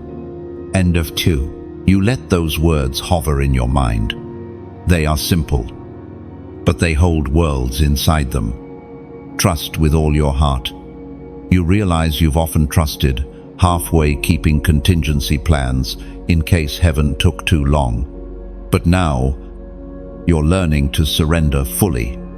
To trust means to lean, to rest your entire weight on something unseen. You've been practicing that, leaning more on grace, less on logic.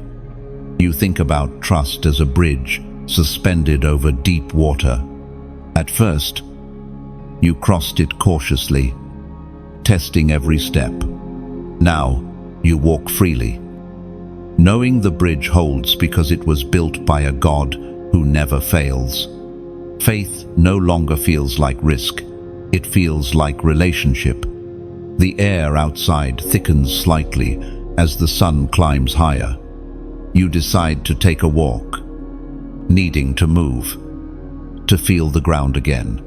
The path winds through tall grass shimmering with dew. You watch each droplet catch the light and think about how beauty is often made visible only when light meets the ordinary. Maybe that's what God has been doing, shining through your ordinary until it became extraordinary. You pass a small stream. Its sound is soft but constant. You pose, kneeling beside it, trailing your fingers through the cold water. It flows effortlessly, unafraid of bends and stones. You realize life is like this stream movement shaped by obstacles, not stopped by them. Every rock redirects rather than restricts. You whisper, "Thank you for the turns I didn't plan," because now you can see how those turns saved you from paths that would have drained you. The wind carries the faint smell of earth and leaves. It smells like beginnings. You close your eyes and feel the breeze wrap around you like a prayer you didn't know you needed. It's as if the whole world is agreeing with heaven's pace for your life. You feel aligned, at ease. You think again of how transformation rarely announces itself.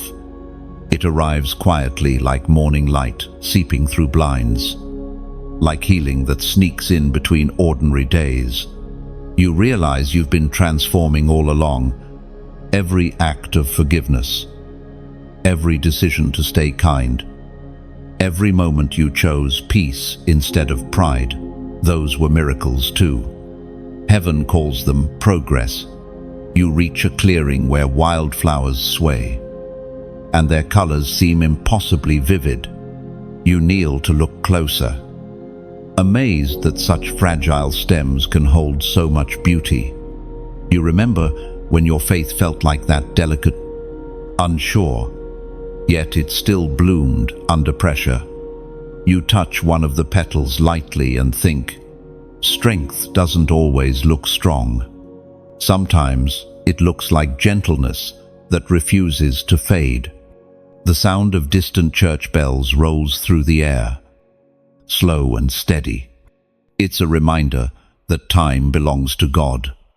You've spent years trying to control it, but now you release it. You understand that you don't need to make life happen, you only need to stay available. God writes better when your hands are open. You sit for a long time, letting these truths settle. There's nothing urgent in your heart anymore. No lists to check. No deadlines to meet. You realize that peace has finally moved in, not as a guest, but as a resident. It's the kind of peace that doesn't depend on circumstances. The kind that stays even when storms threaten again. As the afternoon fades, you head home. The sun lowers behind the trees, scattering gold across the path. You walk slowly, savoring each step. You are not racing toward a finish line. You are walking within eternity's rhythm. Every moment feels purposeful. You reach your door and pause before going inside. You take one last look at the sky. It's deep blue now, calm, infinite. You feel small under it, but not insignificant. You belong here. In this story, in this timing, in this grace, you whisper quietly, "I trust you." And in that whisper lies everything you've learned: faith, surrender, patience, love. The wind catches your words and carries them upward, where they join the eternal conversation between Creator and creation. Then, with a heart full of quiet confidence, you step inside, not into a house, but into a new chapter. The light follows you in. The morning greets you with soft rain. It's not the kind of storm that demands attention, but the steady rhythm that brings peace to everything it touches. You stand by the window, watching the droplets race down the glass, tracing slow rivers that merge and separate. The sound is calming, like the earth breathing, like heaven's heartbeat made audible. You smile faintly, realizing how often God speaks through ordinary weather. Rain, in its simplicity, has always been a messenger of renewal. You watch for a while, lost in the pattern of it. Every drop carries memory, reminders of times you wept, not knowing those tears were watering the soil of your next season. You remember nights when you begged heaven for answers, not realizing that silence was the answer itself. What you called delay was design. What you thought was an ending was just the earth preparing to bloom again. You open the window slightly, letting the cool air in. It smells of wet earth, of promises kept quietly. You take a deep breath, and the air feels alive in your lungs. It's strange how healing can be so gentle, how restoration doesn't roar, it hums. The world looks washed, not ruined. Everything glistens under the rain. And you realize that's what grace does. It makes even broken things shine. You pour a cup of coffee and sit down, the cup warming your hands as the rain continues its melody outside. There's no rush in you anymore, no urgency to be anywhere else. You've stopped chasing moments. You've learned to abide.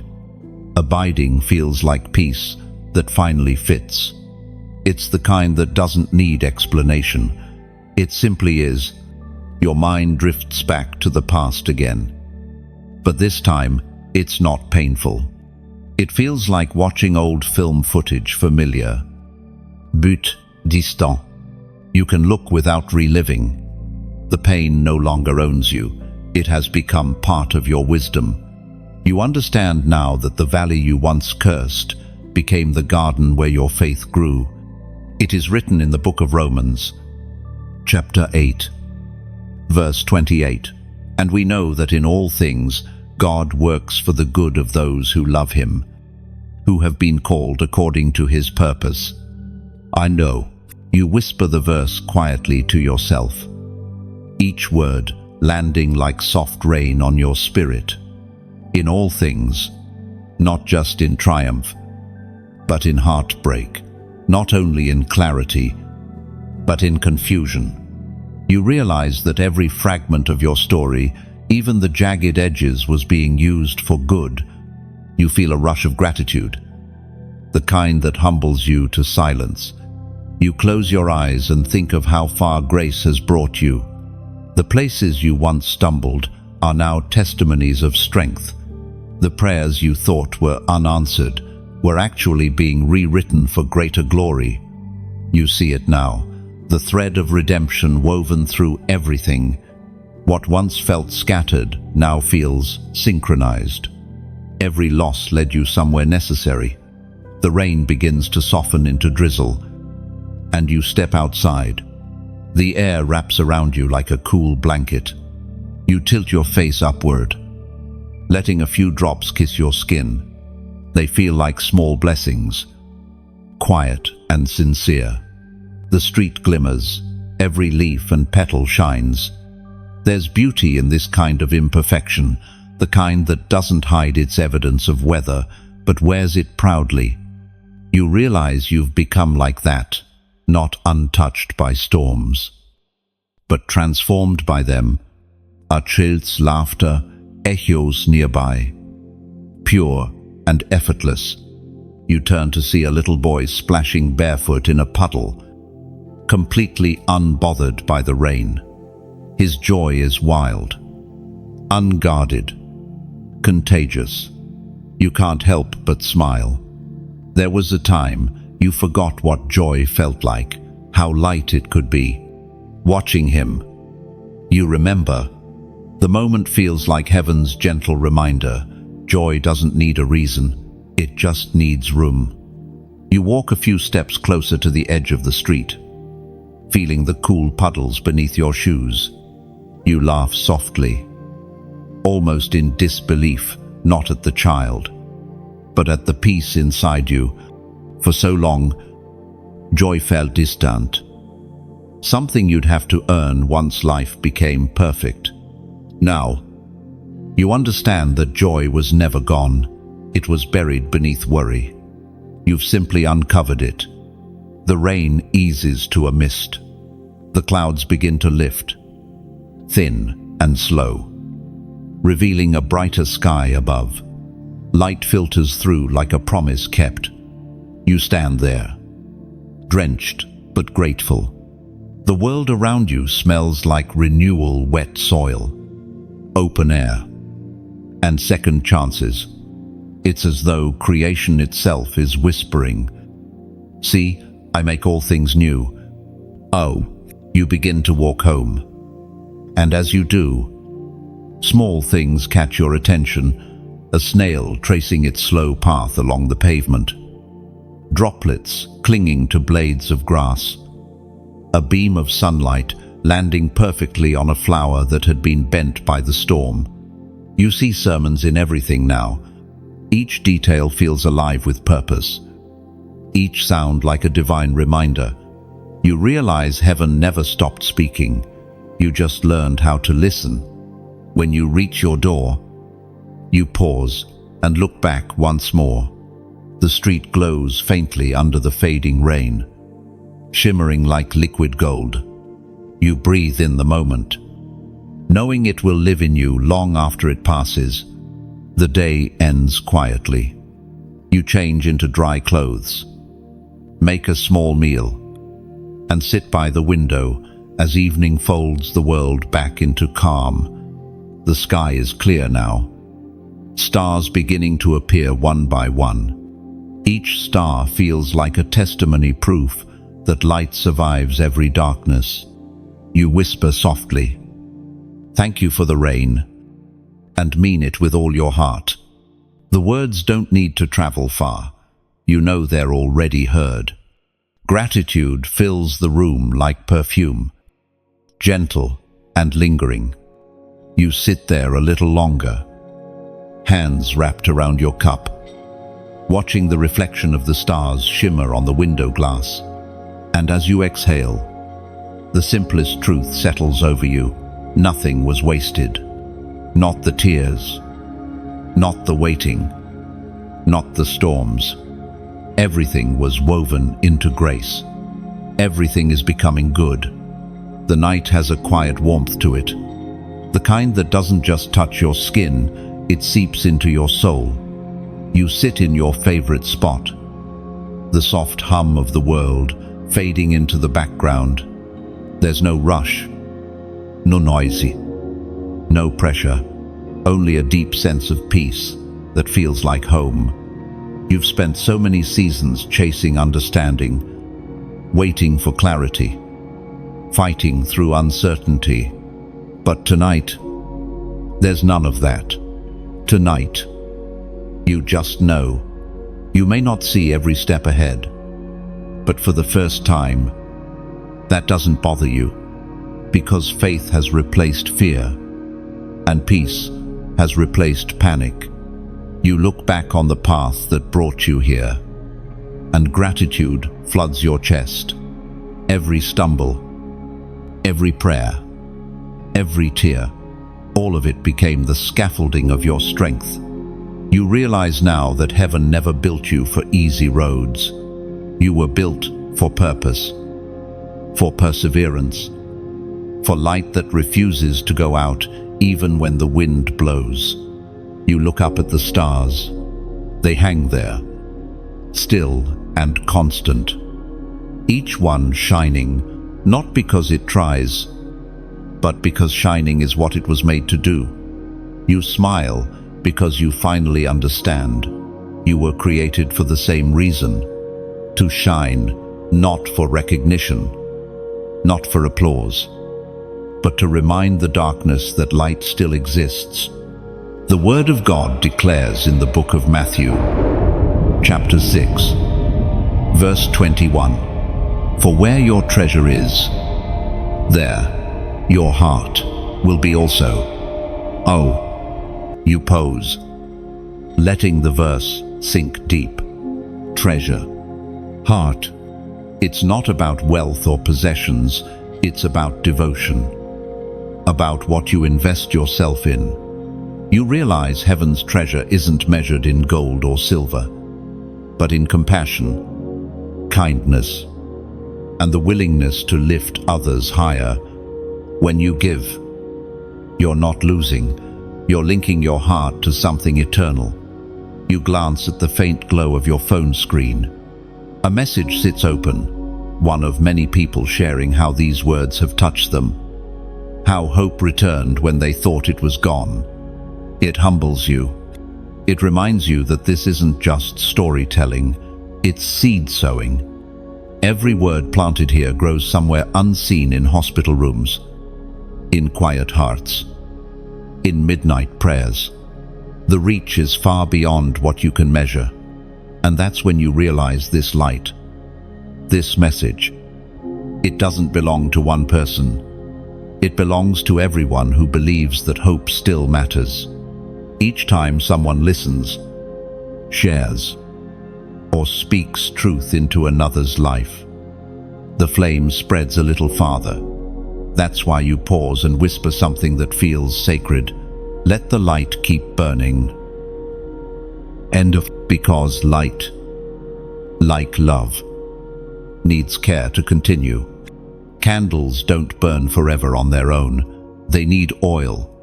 And sometimes, heaven invites us to become that oil through prayer, through presence, through support.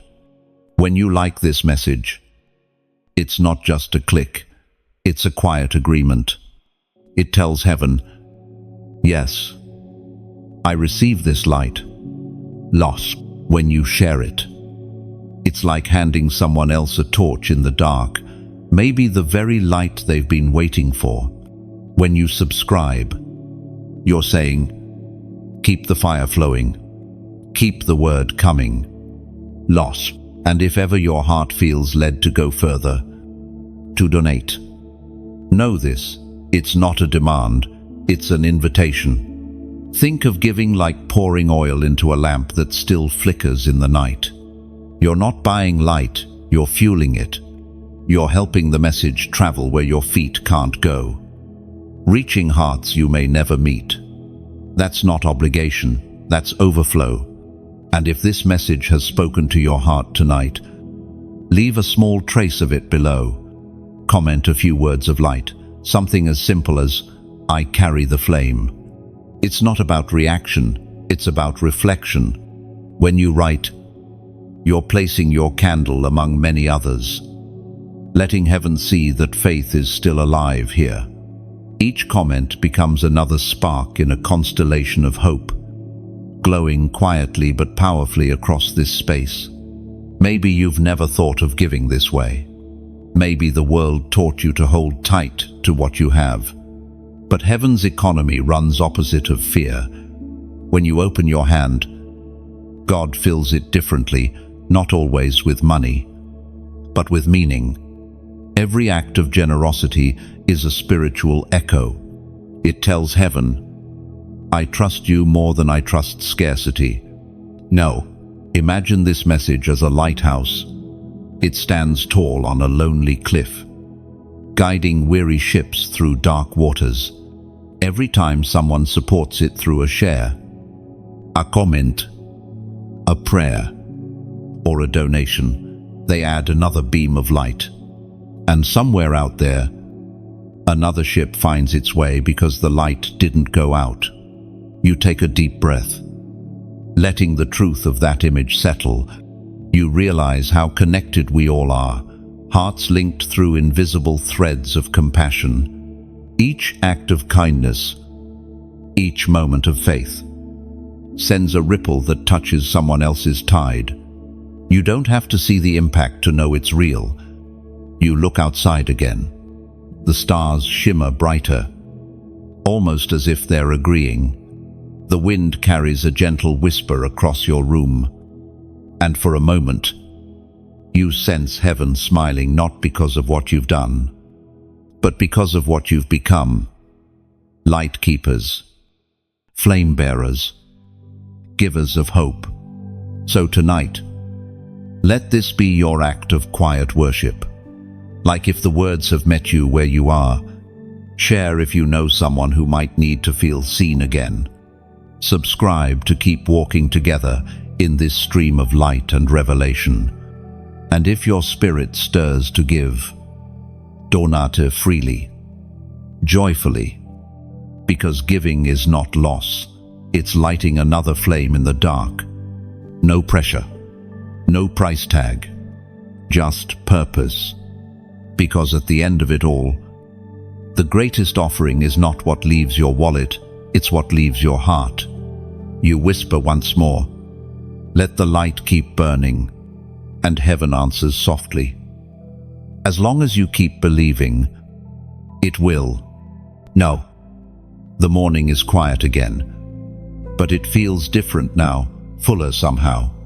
The light outside isn't loud, it's gentle, stretching slowly across the floor like grace, returning to familiar places.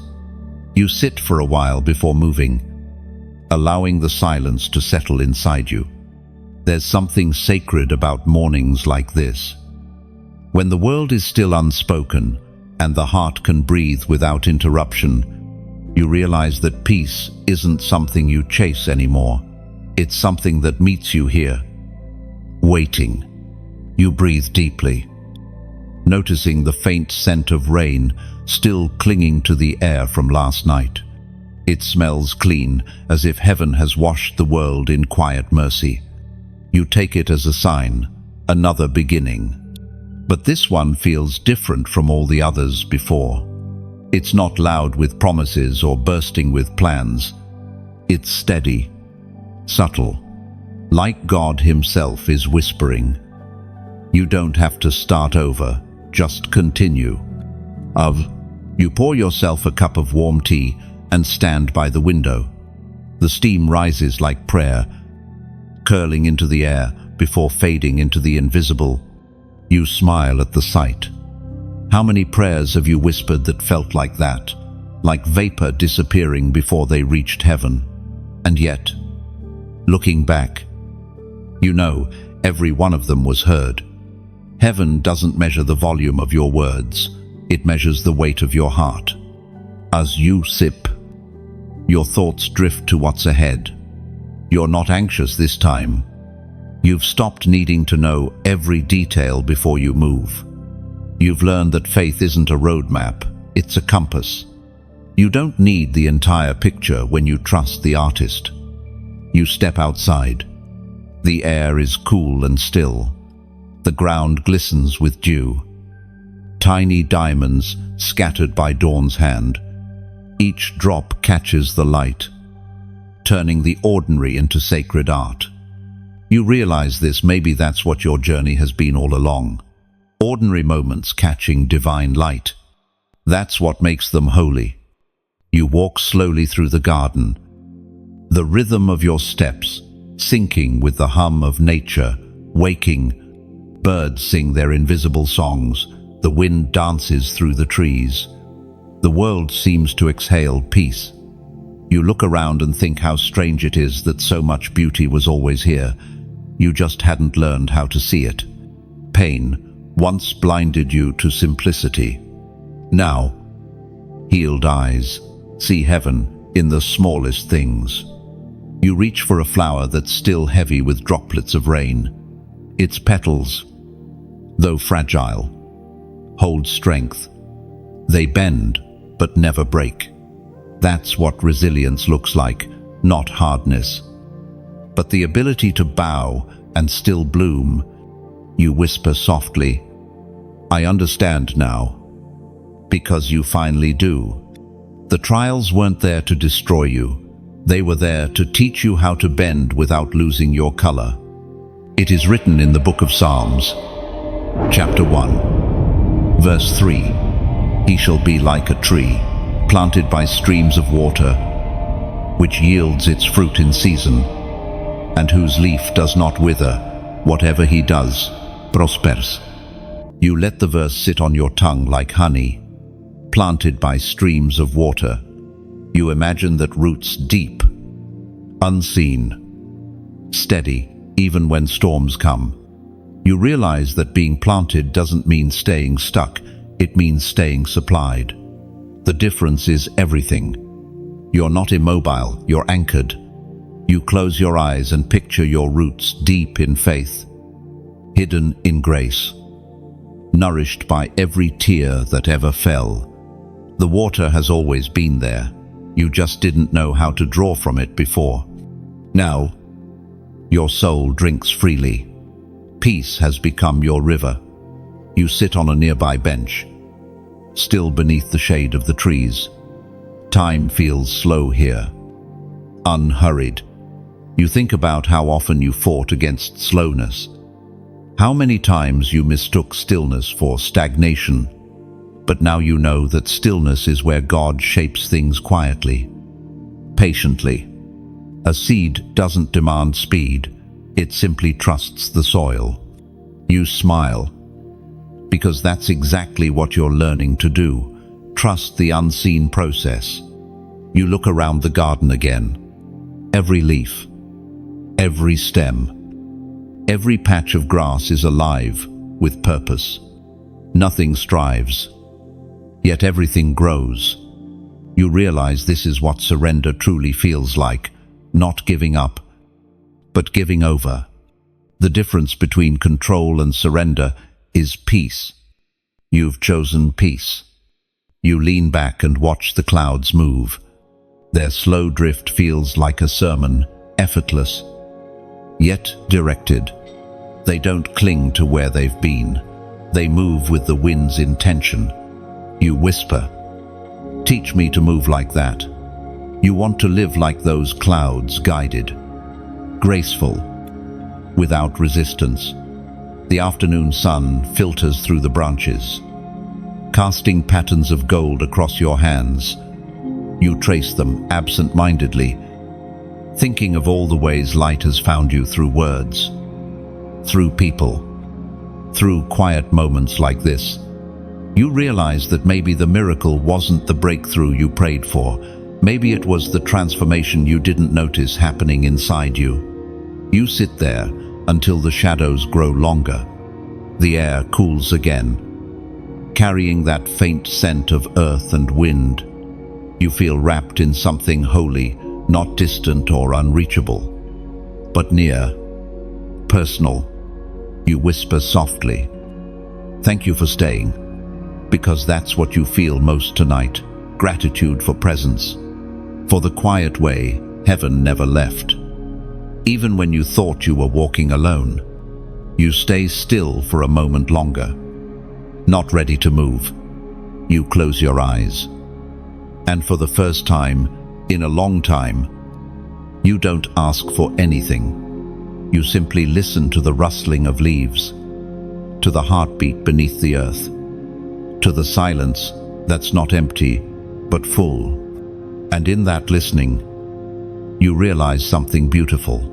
This peace you feel, it's not a pause between battles, it's the reward of endurance. You're no longer running from storms, you're walking in rhythm with grace. You're not waiting for a new life, you're already living it. The day fades into soft gold as you rise from the bench. You turn toward home. The light behind you, stretching long and warm across the ground. Every step feels purposeful, rooted, calm. The world hasn't changed, but you have. And that, you realize, was the miracle all along. The evening light spills into your room like honey. It's quiet again, that familiar stillness that no longer feels like emptiness, but like invitation. You sit by the window, tracing the edges of the sunlight on your palm.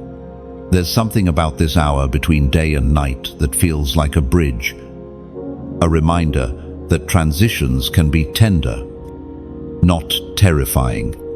You've walked through so many changes, yet now, instead of fearing what's next, you find yourself grateful for the unknown. The world outside hums with quiet movement. A distant bird calls. Somewhere, laughter rises and fades. You realize that life is happening all around you, not waiting for perfection, just unfolding naturally. You take a deep breath and smile because you finally understand that the beauty of life isn't in control, it's in participation. To live well is to stop gripping so tightly and start receiving. You look at your hands, the same ones that once clenched in worry, in resistance, in pain. They look different now, more open, more at peace. You've stopped trying to force things to fit. You've stopped trying to earn what was already yours. The peace you feel now didn't come from getting everything you wanted. It came from releasing what you never needed. You move quietly through the room, your steps soft on the floor. The air smells faintly of jasmine and candle wax. You light one, the same candle you've been burning since the beginning of this journey.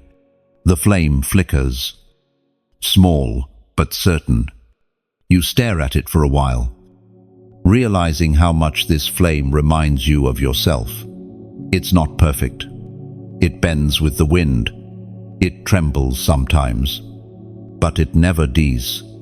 The scripture says in the book of 2 Corinthians, chapter 4, verse 8 to 9, we are hard pressed on every side, but not crushed, perplexed, but not in despair, persecuted, but not abandoned, struck down, but not destroyed.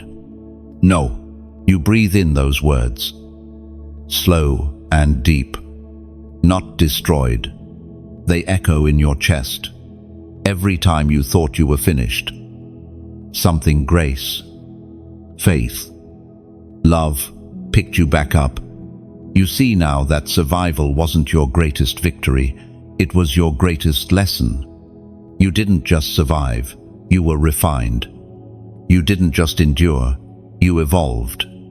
You think of all the nights you prayed for rescue, not realizing that rescue often looks like revelation. Sometimes God doesn't remove the storm. He teaches you how to walk through it without drowning. You've learned that kind of faith, the kind that holds steady when the wind howls and the water rises. You've learned to say, "Even here, I will trust." Then, the candlelight dances across the wall, its shadows soft and alive. You watch it sway and think about how even light creates darkness behind it. That's the mystery of faith. The deeper your light, the sharper your shadows. But you no longer fear them. You've learned that darkness doesn't mean absence, it means depth. Without it, light would have no contrast, no beauty. You sit down, resting your elbows on your knees, eyes fixed on the small flame. It's strange how this little light, one candle in a quiet room, can make you feel connected to something infinite. You whisper, "I'm still here." The words feel like a vow and a victory all at once. Outside, the sky deepens to violet.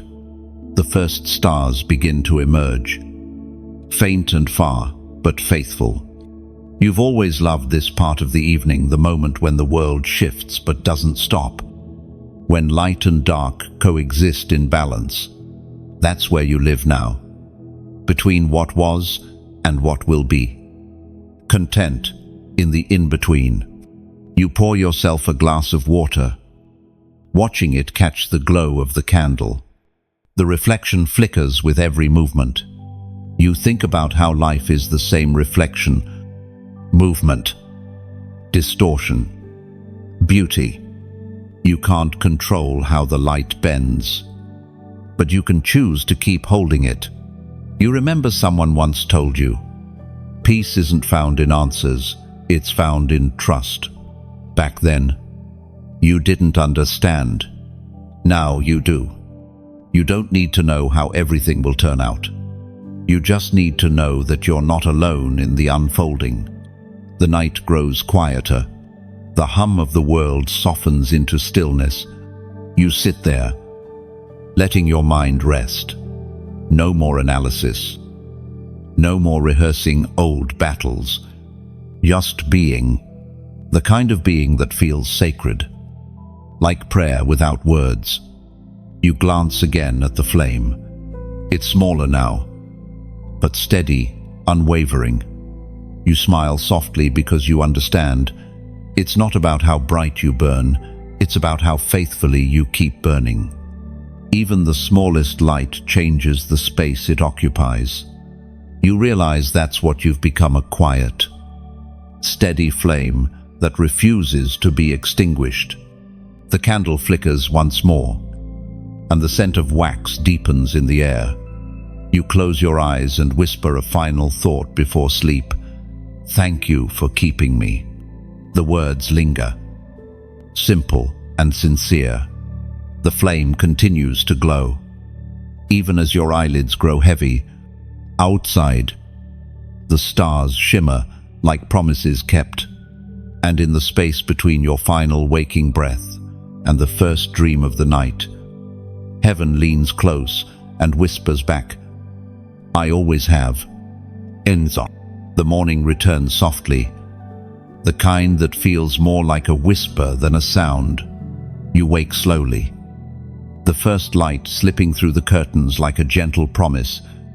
The world outside is still finding its rhythm, birds calling faintly, the hum of life just beginning.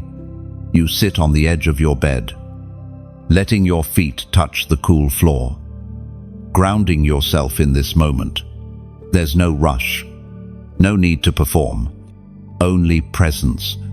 You've begun to live differently now, not in the constant urgency that once drove you, but in quiet awareness.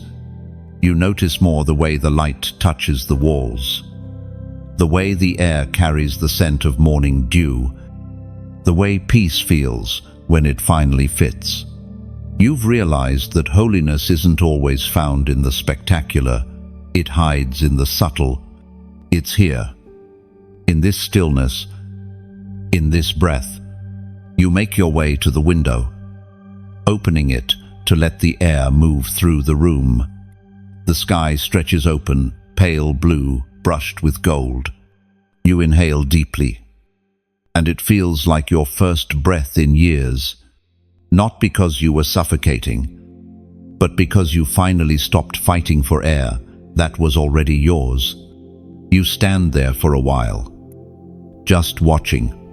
There's no demand for revelation, no search for answers, just gratitude.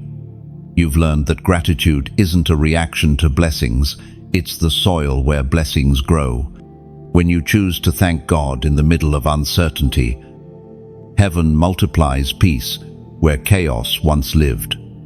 The Word of God declares in the book of Isaiah, chapter 55, verse 12, "You will go out in joy and be led forth in peace.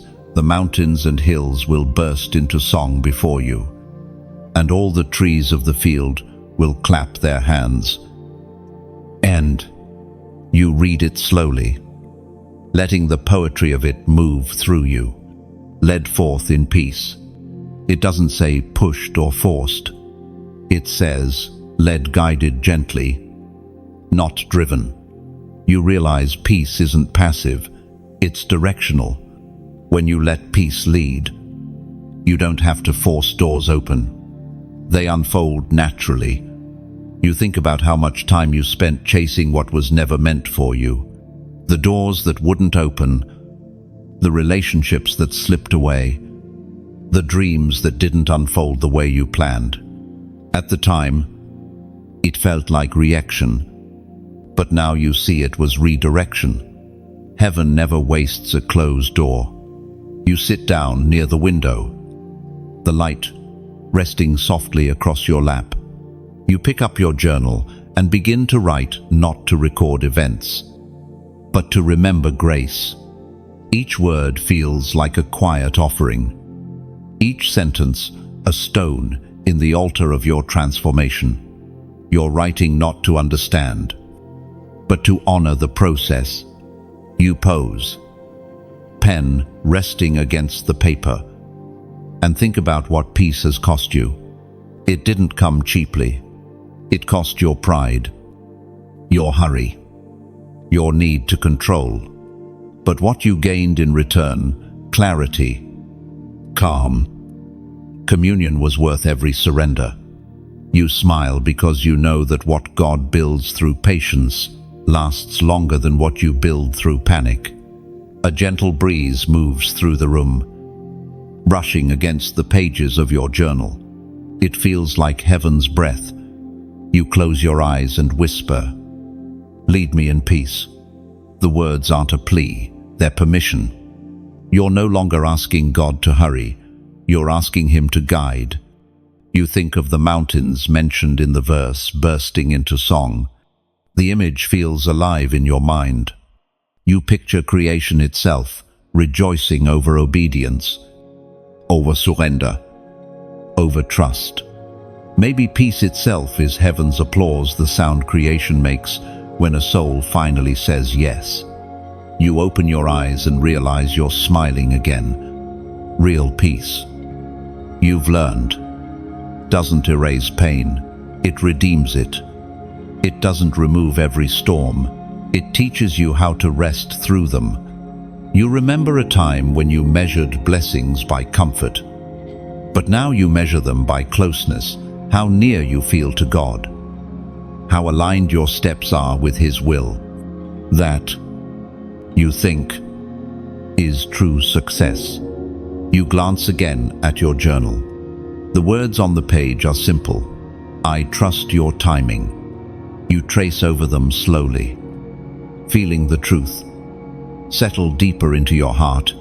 Every delay has been sacred, every detour divine. Heaven's timing isn't slow, it's surgical. It arrives precisely when your spirit can hold it. You look around the room, same walls, same window, same world, but it all feels different because you've changed. Peace doesn't need a new setting.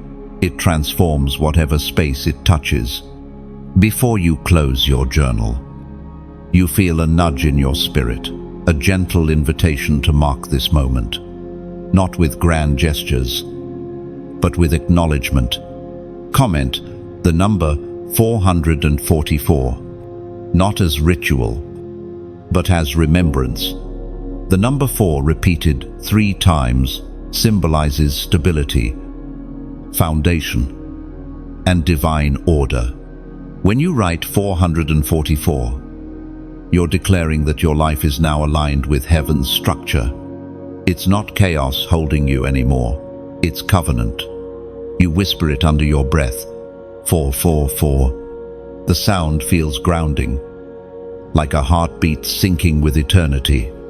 You imagine heaven smiling not because of the number, but because of what it represents. A heart settled, a soul aligned. You breathe deeply again, the air filling your lungs like promise. There's nothing left to prove, nothing left to chase. You're learning that rest isn't retreat, it's readiness. The kind of readiness that comes from peace, not pressure. The light outside has shifted now, warmer, deeper, fuller. You watch it move across the floor, touching everything in its path. You think of how light never asks permission. It simply shows up and transforms whatever it touches.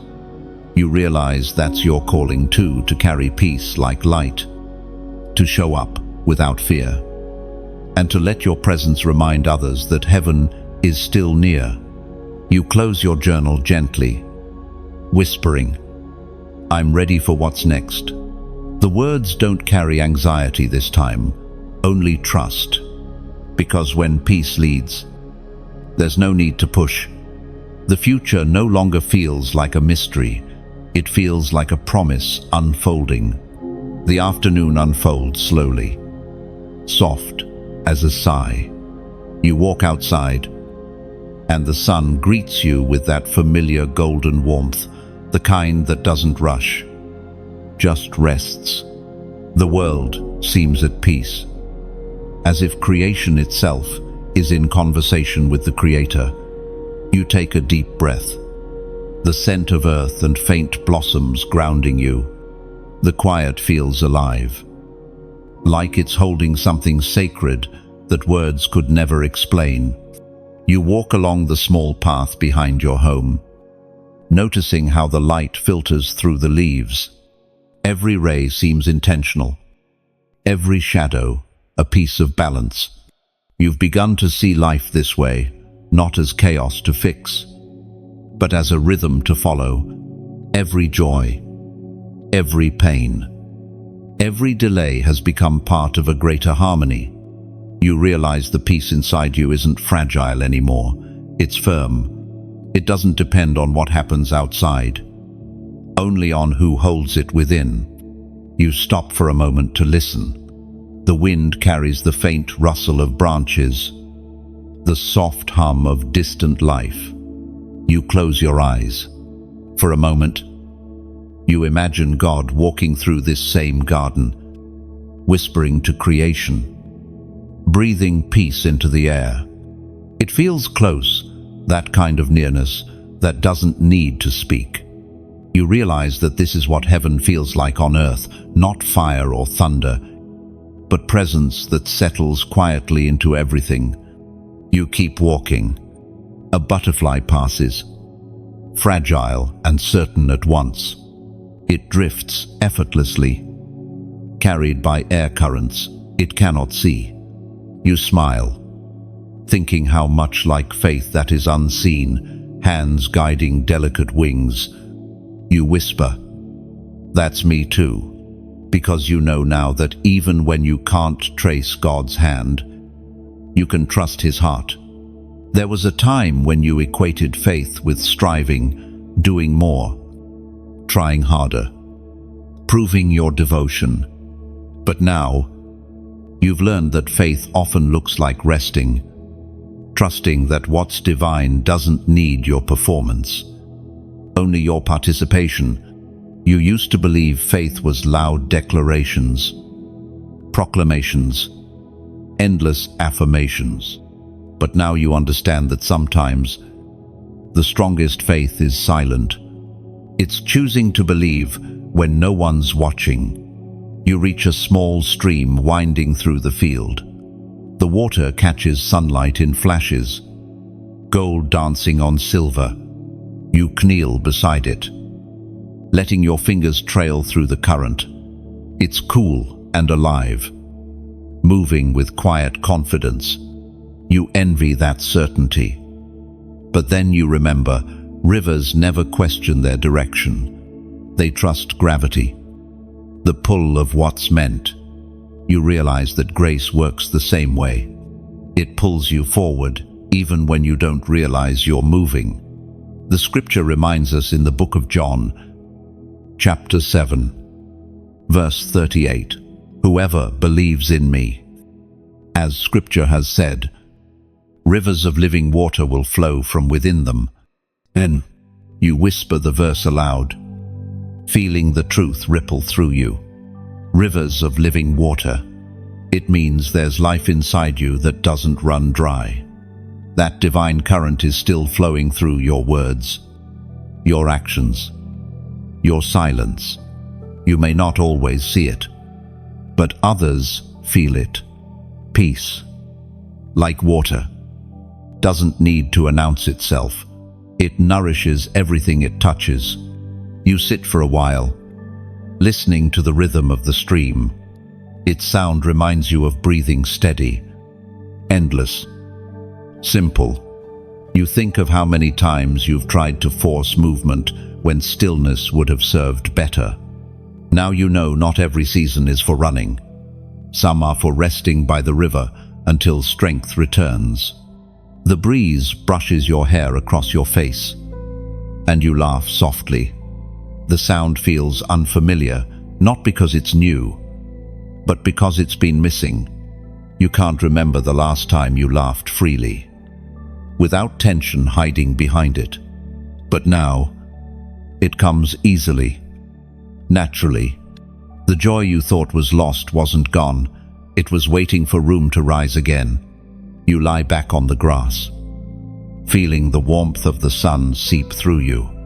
The clouds drift lazily above, shifting shapes without effort. You watch them move and think about how time has changed you, not rushed you, but refined you. You no longer fear transition. You trust transformation. You realize that waiting was never wasted. It was worship in disguise.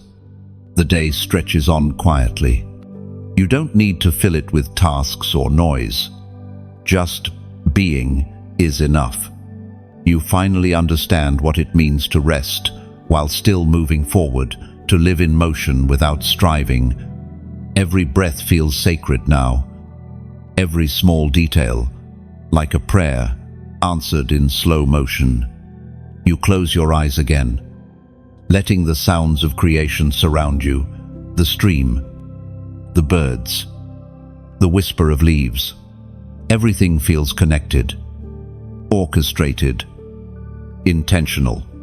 You remember when you used to beg God for signs, and now you see the signs were always here. You just needed stillness to recognize them. A few drops of water splash onto your hand from the stream. You watch them roll down your skin, glinting in sunlight before disappearing into the earth. It feels symbolic the way life flows, moves, and merges back into something bigger. Nothing is wasted, not even the smallest drop. You rise slowly, brushing grass from your clothes. The path ahead glows faintly under the soft light of late afternoon. You start walking again, and every step feels steady, deliberate, peaceful. You realize that peace doesn't mean standing still. It means moving without fear. You've become the stream now flowing, flexible, full of quiet strength. As you walk home, the sun begins to lower, casting long shadows that stretch like ribbons of gold. The air cools, carrying the faint hum of evening. You look back one last time at the water, whispering, "Keep flowing," and somehow you know it will. just like you. The evening settles gently over the earth, soft and slow like a lullaby.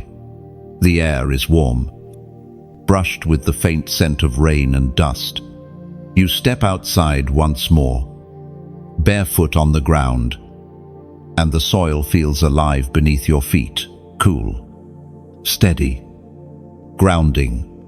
You look up at the horizon where the last light of the day lingers, a deep orange glow that seems to hold the weight of something divine. This hour, the quiet between sunset and night, feels holy. You've come to love this time of day, the threshold between what was and what will be. You close your eyes and let the sounds of the evening speak, crickets tuning their chorus, the sigh of wind through the trees, a faint hum of distant life. It all feels woven together, like one continuous song of gratitude. You whisper, "Thank you," not because everything is perfect, but because you can finally see perfection in everything. You've stopped trying to control the melody. You've learned to harmonize with it. You remember when you used to think miracles were rare, flashes of the extraordinary breaking into the ordinary, but now you see them everywhere, in the steady beat of your heart, in the patience that replaced panic, in the laughter that came back quietly after long silence. You've realized that heaven's greatest miracles are often the ones that happen inside you. You walk along the path until you reach the small bench by the old tree. You sit there, hands resting on your knees, and feel the earth's rhythm beneath you, slow, certain, unbothered. You think of all the times you rushed, trying to get ahead of grace, only to find that grace had been waiting behind you all along. You smile because you finally understand that what's meant for you doesn't need to be chased. It only needs to be welcomed. The sacred word reminds us in the book of Proverbs, chapter 11, verse 25, "A generous person will prosper. Whoever refreshes others will be refreshed." You read that verse again slowly. Whoever refreshes others will be refreshed. It's a divine circle, giving and receiving, flowing and returning. You think about how the river never runs dry because it never keeps water for itself. It pours freely. And because of that, it is always replenished. Maybe that's how heaven designed life to work. Blessings flow where hearts remain open. You look up at the sky, the first stars beginning to appear like small lanterns hung by invisible hands. You think about light, how one flame can ignite another without losing its own glow. That's what these messages have been, small flames passed from one soul to another. And every time someone listens, shares, or gives, another light begins to burn somewhere in the dark. When you like this message, you're not just responding to words, you're helping the flame travel further. When you share it, you're carrying that light into someone else's night. Maybe someone who's still searching for hope. When you subscribe, you're saying, keep the fire burning, keep the words flowing, keep the faith alive. And when you donate, you're not paying for a message, you're planting a seed of continuation. You're the hand that pours oil into the lamp so that it can keep shining for others. You're not funding content, you're sustaining light. Think of it like a tree. Each story, each prayer, each word here is a branch that reaches a little higher toward heaven. And those who support, through giving, through sharing, through prayer, become the roots. Unseen but essential. Without roots, branches cannot stretch toward the sky. Without givers, light cannot reach the corners that need it most.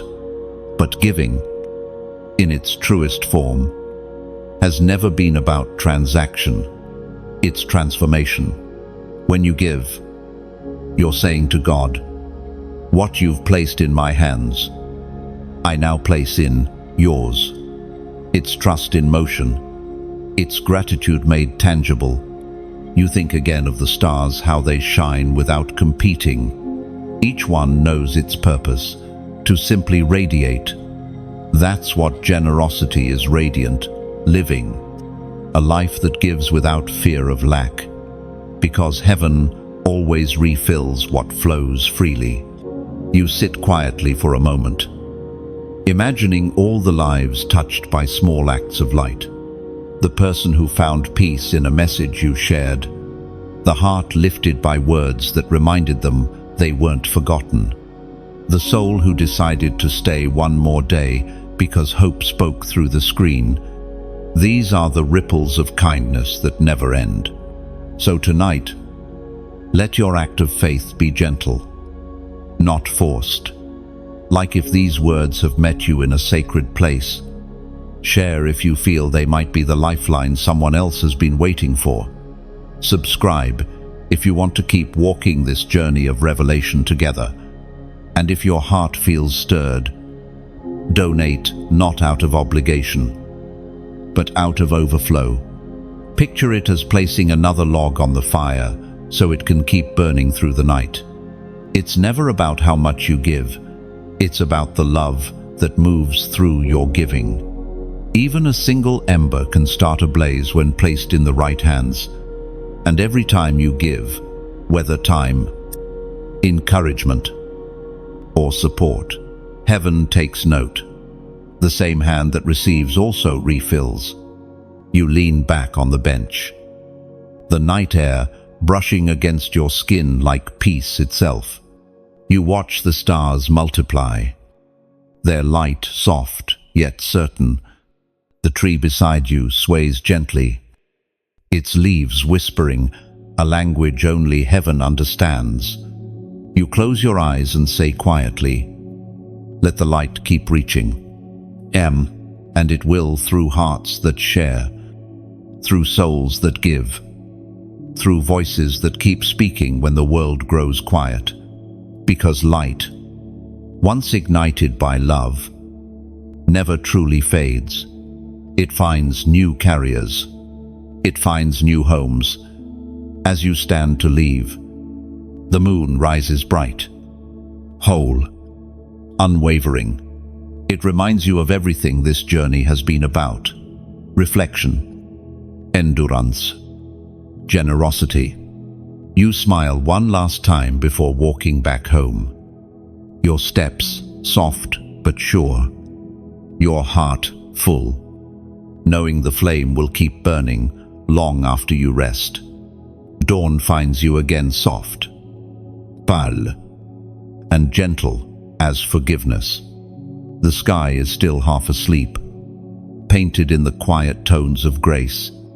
You open your eyes to a silence that feels sacred, the kind that doesn't demand a response but invites reflection. You stretch slowly, letting the weight of rest melt away, and realize you've begun to move differently in life, not rushing toward purpose, but walking with it.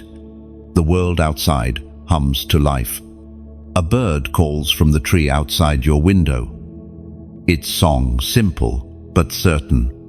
You stand there for a moment, hand resting on the windowsill, listening.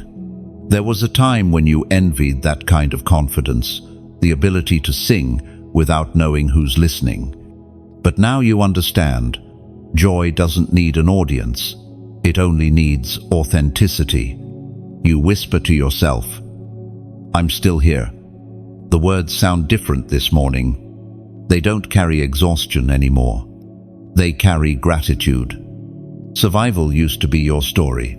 Now, renewal is. You're no longer counting the days of endurance. You're counting the days of grace. You move through the house quietly, each step deliberate, each breath intentional. On the table, your journal still lies open from last night. The last words written there catch your eye. Let peace lead. You smile because that's exactly what's happening. Peace has become your compass, not your reward. You've stopped chasing outcomes and started chasing alignment. You pour yourself a glass of water and step outside into the morning air. It's cool, tender, alive. Dew clings to the grass like tiny diamonds, and sunlight scatters across them, turning the earth into a mirror of heaven. You walk barefoot, feeling the moisture against your skin, and you think about how refreshing simple things can be. You used to overlook mornings like this, too busy trying to fix tomorrow. Now you know healing often hides in the ordinary. The Word of God declares in the book of James, chapter 1, verse 4, "Let perseverance finish its work, so that you may be mature and complete, not lacking anything." You repeat the verse quietly. Let perseverance finish its work. It feels like a whisper from God reminding you not to rush what's refining you. You realize that what you once called waiting was actually weaving every delay, every detour. Every difficult day was heaven knitting strength into your spirit. You walk further down the path near your home. The morning mist begins to lift, revealing a world reborn. Flowers tilt toward the sun as though greeting a friend they've missed. You feel that same longing to lift your face toward the light, to greet this day with gratitude instead of worry. You think back to seasons where perseverance felt impossible, the nights when you cried until you couldn't, the mornings when getting out of bed felt like a mountain, and yet, here you are, the same person, but not the same heart. Pain taught you depth, patience taught you peace. You understand now why the verse says, "Not lacking anything," because even when you lost much, you gained something greater: wisdom, resilience, perspective. You pause at a small hill overlooking the valley. From here, the world stretches endlessly, bathed in early sunlight. It looks familiar, yet different. You realize nothing around you has changed. You've just learned how to see differently. Gratitude has changed your vision. You no longer measure blessings by what's visible, but by what's eternal. The wind moves softly across the field, brushing against your arms like a quiet embrace. You whisper, "Thank you," again, not out of routine, but reverence. Gratitude has become your worship, now not loud, not performative, but pure. You look up to the sky, and for a moment, it feels like heaven is looking back. You think about all the words you've spoken to God, some shouted through tears, some whispered through faith, some carried in silence, and somehow, He heard them all. He didn't always answer the way you expected, but He always responded with grace. A single butterfly lands near your foot, wings trembling like tiny prayers in motion.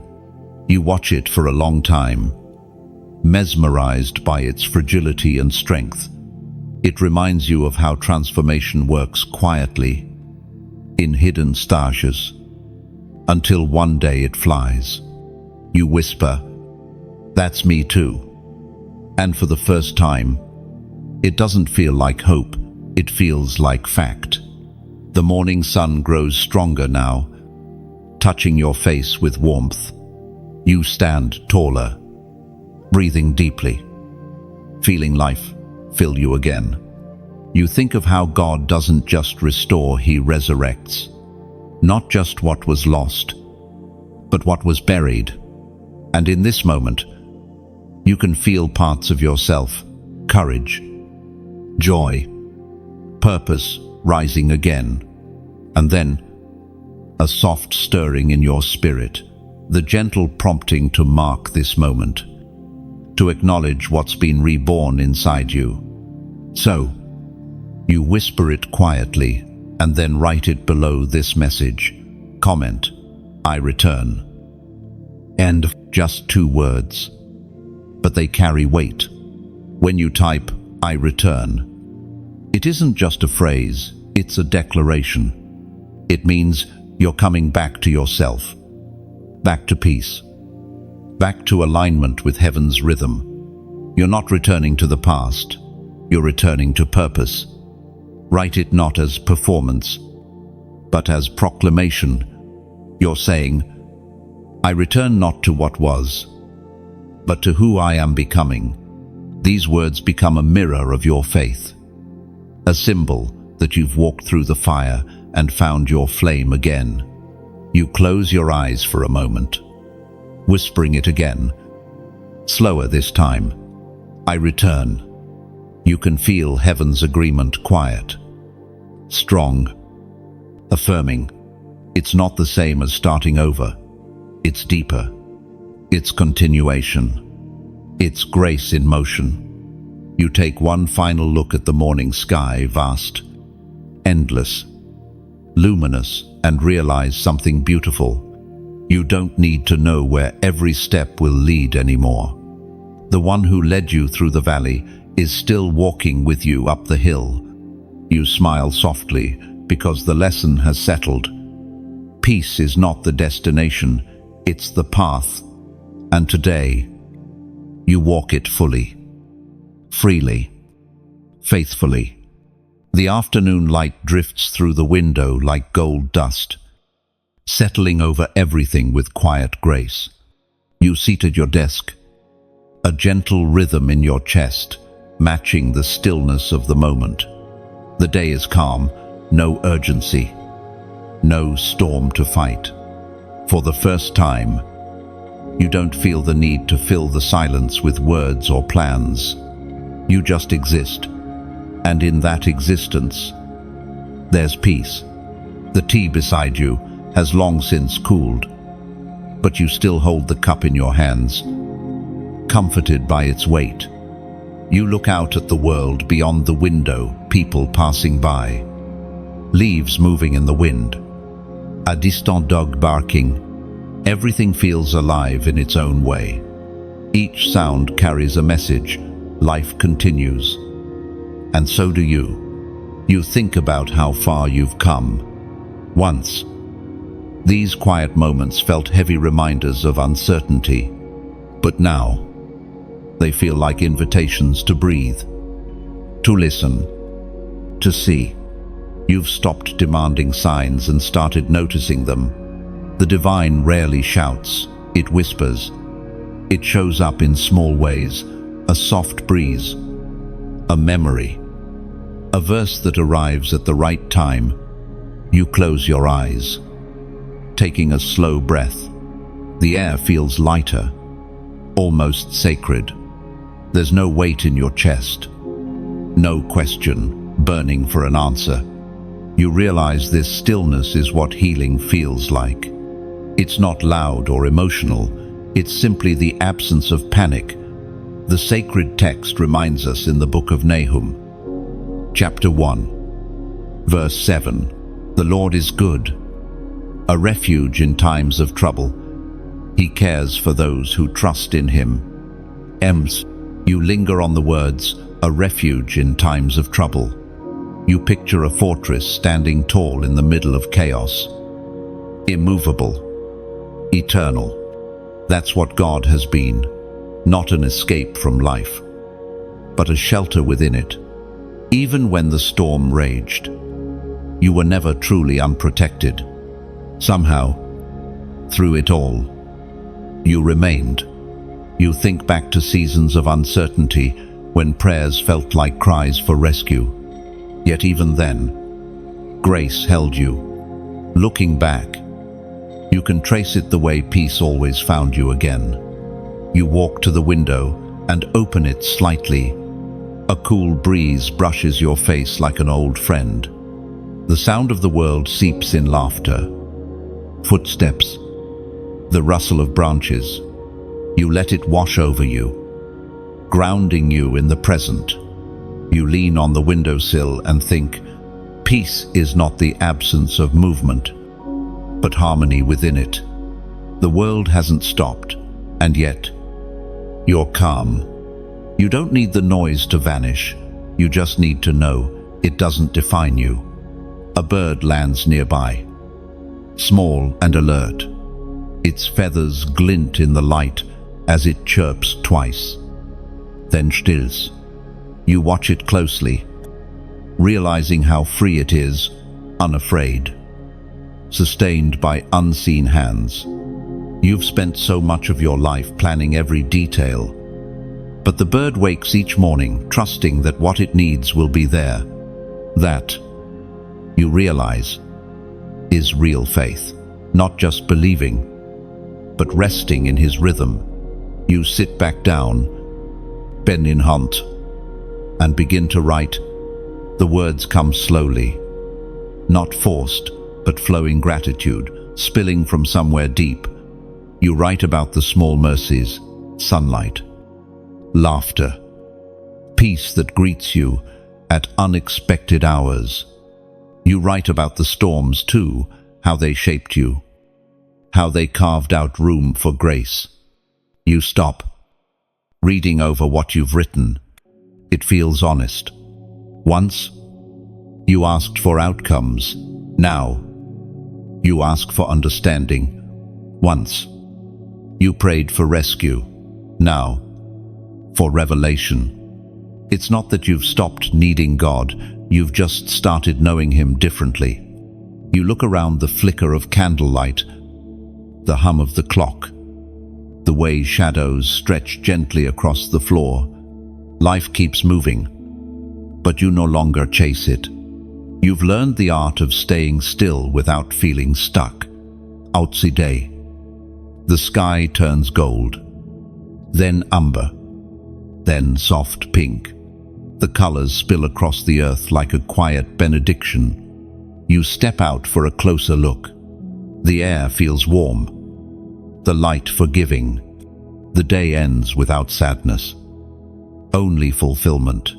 The knowing that what was meant for this day has already been accomplished. You stop at the edge of your garden. The plants sway in the wind, their movements like a quiet dance. You kneel, touch a leaf smooth, cool, alive. You whisper, "Thank you," not to the leaf, but to the one who gave life to it, to you, to everything. The wind stirs again, and for a brief moment, you imagine it's heaven responding not in words, but in presence. You don't need to hear it, you can feel it. That's enough. You stand there as twilight falls, watching as the first stars appear. Each one reminds you of something eternal, steady light in shifting skies. You've stopped waiting for signs because your life itself has become one. You are living proof that peace can grow from pain, that faith can thrive without fanfare. You walk back inside. Steps, soft, spirit full. You blow out the candle, but the light doesn't fade, it moves inward. And as you settle into the evening, you whisper one more prayer, simple and certain. Thank you for staying. Oh, the day begins quietly, with sunlight falling across your face like a soft touch. You stir slowly, feeling warmth seep through the thin curtain, tracing gold lines across your skin.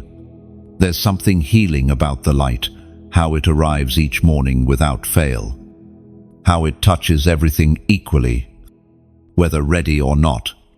You lie there for a moment, listening to the hum of life outside, distant voices, the rustle of leaves, the faint whistle of a kettle from a neighbor's kitchen. Every sound feels like a reminder you are still part of something living, breathing, beautiful. You rise, your feet finding the coolness of the floor. The air smells faintly of dew and something sweet, maybe flowers carried by the wind. You walk to the window, push it open, and let the day enter freely. The breeze moves through the room like grace, invisible yet unmistakably real. It brushes against your face, and you close your eyes, whispering a silent greeting to the new day. It's strange how time feels slower now. There's no rush, no anxiety about what hasn't come yet. You've begun to see that life unfolds like petals, layer by layer, revealing beauty at its own pace. You no longer demand full bloom in every moment. You've learned to love the process of becoming. You sit down at your desk, where your Bible rests open to a page you left marked days ago. Your eyes land on a verse you hadn't planned to read, but it feels like it found you instead. It is written in the book of Haggai, chapter 2, verse 9, "The glory of this present house will be greater than the glory of the former house, says the Lord Almighty, and in this place I will grant peace." You pause, letting the words linger. Greater glory, greater peace. You breathe deeply, and something in your spirit stirs. It's not ambition, it's assurance. You realize that God isn't done building. The ruins you once mourned weren't endings, they were foundations. What's coming isn't just restoration, it's transformation. You close the book slowly, your fingers resting on the page as though touching a promise. You think back to the moments that nearly broke you, the heartbreaks, the losses, the waiting that stretched too long. Back then, you couldn't see purpose in the pieces. But now, looking around your life, you can trace the fingerprints of grace on everything. What once looked shattered was simply being rearranged. You stand and walk toward the mirror. Your reflection looks calm, different from the person who once stared back with eyes full of questions. There's peace now, quiet but deep. You touch the edge of the glass, smiling faintly. You made it. You whisper to the reflection, but in truth, you're saying it to every version of yourself that refused to quit. You think about how often glory hides in the process. Flowers bloom unseen in the dark before rising toward the light. Diamonds form under pressure. Roots grow in silence. And the strongest trees are those that bend but don't break. Maybe that's why God allowed certain seasons to stretch you, not to destroy, but to deepen. The greater glory He promised wasn't somewhere out there in the future. It was forming in you all along. You walk outside, drawn by the light. The morning air is crisp, clean, almost musical. You follow the path toward the garden again. Dew sparkles on every leaf like 1,000 tiny mirrors reflecting the sky. You kneel down to touch one of them, and as it catches the sun, you realize the reflection isn't about perfection. It's about positioning. The dew doesn't create light, it simply receives it.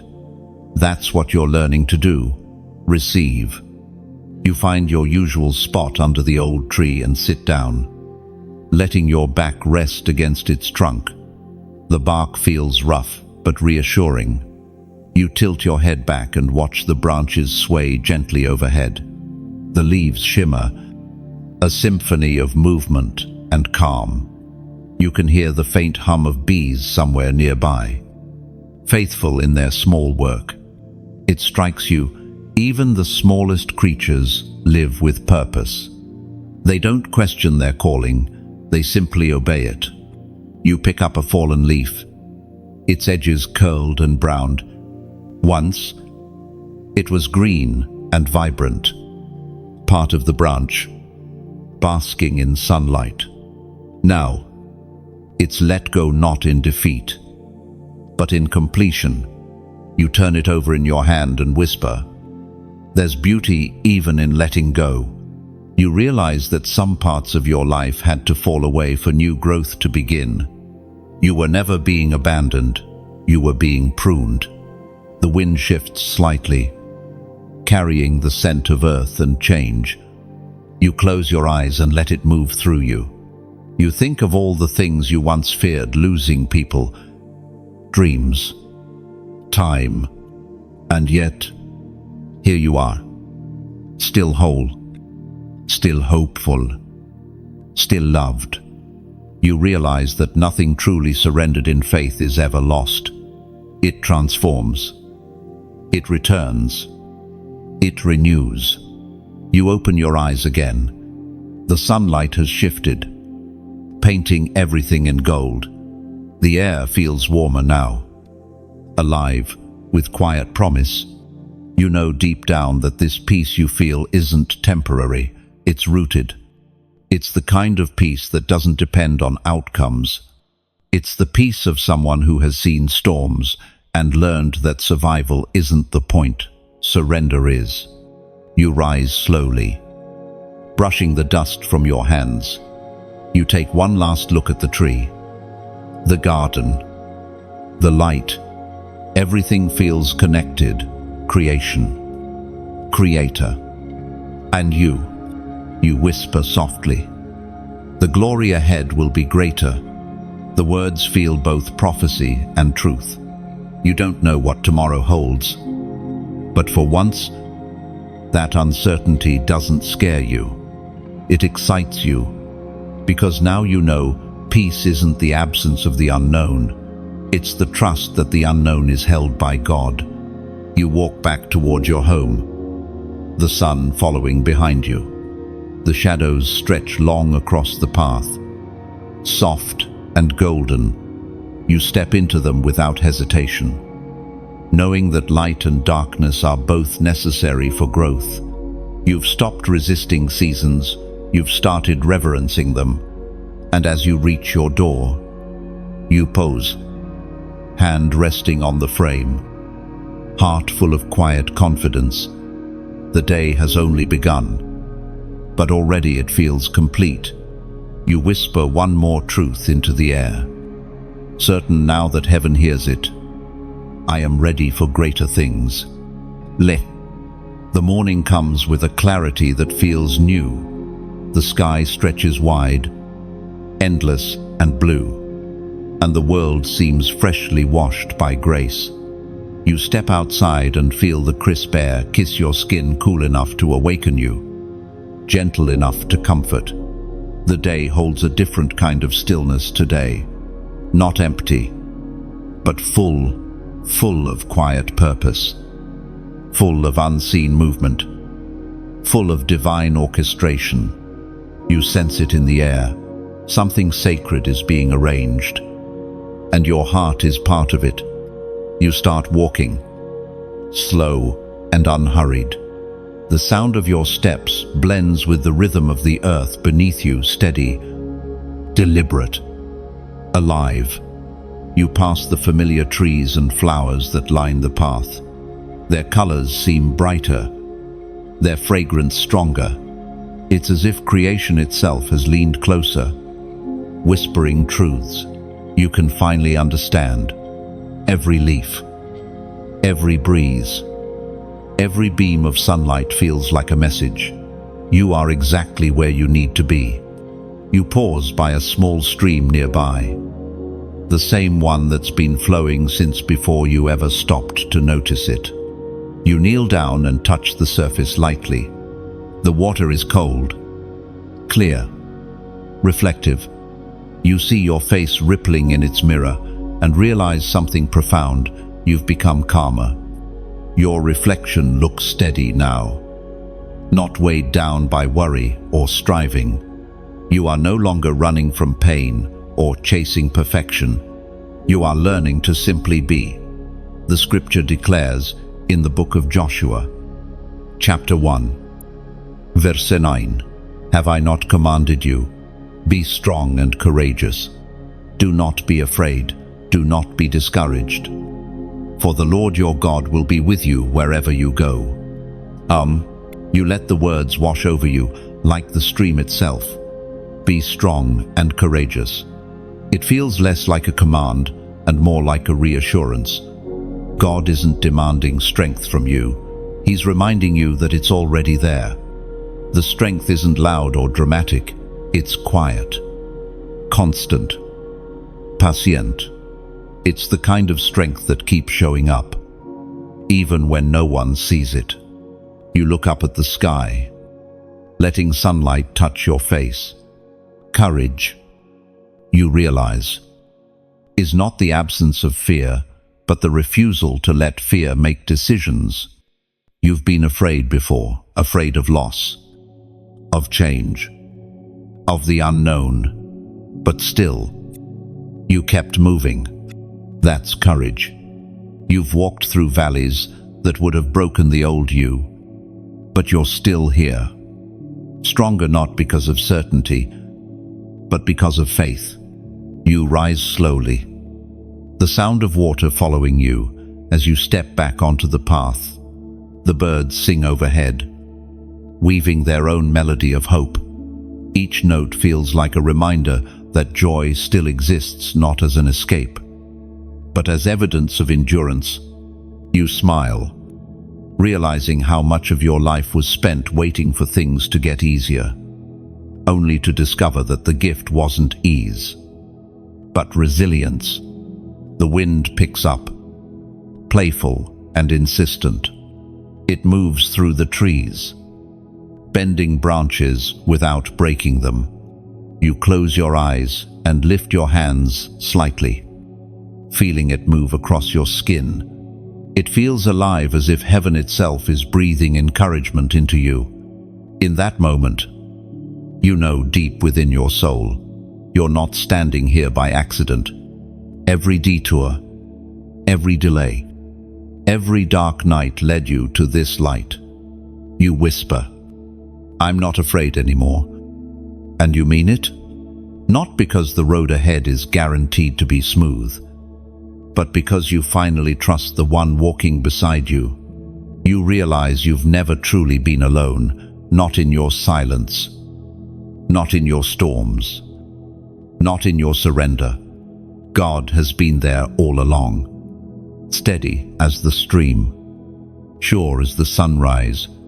You walk further, the path curving gently ahead. You can't see the destination, but for the first time, that doesn't bother you. The unknown no longer feels like a threat. It feels like an invitation. The light ahead pulls you forward, not urgently, but lovingly. You understand now that faith doesn't erase uncertainty. It transforms it into wonder. You stop again, heart full, eyes soft, and you feel a quiet, prompting that inner nudge from heaven that says, "Mark this moment." It's not a random feeling, it's sacred instruction. So, you take a breath and do something simple but powerful. Comment the number 333. It's more than digits, it's a declaration. The number 333 represents divine completeness, the fullness of God's presence, and the perfect alignment between heaven, earth, and spirit. When you write it, you're not performing an act of superstition, you're making a statement of trust. You're saying, "I'm aligned, I'm ready, I'm walking in divine order." You whisper the number first, letting it roll off your tongue like a prayer. 333. The sound feels steady, harmonious, balanced. It's a rhythm that mirrors your new way of living, not chaotic, but consistent. You imagine heaven hearing it and smiling, not because of the number itself, but because of what it means. A heart that has finally found rest in its Creator. You take another deep breath, feeling peace fill every part of you. There's no striving left, No panic about what's next. You realize that courage isn't just standing tall, it's also knowing when to stand still. You've stopped trying to fix everything, now you let things unfold. What a beautiful freedom it is to trust more than you worry, to hope more than you fear. You glance back at the stream one more time. It keeps flowing, steady and sure, never questioning its direction. You whisper softly, "So will I." You've learned that the flow of grace doesn't run dry, it simply changes course to carry you further. Every moment, even this one, is part of that divine current. The sky deepens in color as the day moves toward evening. The light turns softer, wrapping everything in quiet gold. You close your eyes, lifting your face toward it, and whisper, one more prayer. Simple but full. Thank you for staying close. Because that's what today has shown you. Courage isn't built in grand gestures or perfect plans. It's built in the moments when you choose peace over panic, gratitude over grumbling, faith over fear. It's built every time you trust the unseen hand that guides your path. And as the wind moves once more through the trees, carrying the sound of your whispered gratitude toward heaven, you feel the truth settle deep within you. Strength doesn't roar, it breathes. And today, your spirit breathes freely. The night air feels alive with quiet promise. You sit near the window again. The soft hum of the world outside wrapping around you like a lullaby. The glow of the moon spills across your hands, turning even your skin into something luminous. You trace the light absent-mindedly and realize that's what grace does. It takes ordinary things and gives them a quiet shine. The world outside moves slowly tonight. A car passes in the distance. A dog barks once. Then all falls still again. You listen closely, and even the silence seems to have a heartbeat. You've learned to love moments like this, not loud, not full of action, but heavy with meaning. This is where peace speaks. This is where gratitude lives. You glance at your phone, a small light in your hand. You scroll for a moment, seeing messages, names, words from people who found hope in the stories, in the scriptures, in the stillness shared here. It moves you deeply, because what began as words has become a thread, one that connects hearts across time, distance, and pain. It's humbling to think that something so small could carry such light. You whisper, "Thank you," not just to heaven, but to everyone who's walked beside this journey, those who've listened, shared, prayed, and believed. You realize that faith isn't a solo story, it's a chorus. Each heart that joins adds a new note, a new harmony, and together, it becomes a song heaven can't ignore. You lean back in your chair and breathe deeply. There's something sacred about knowing you're part of something larger, something that keeps growing because people keep believing.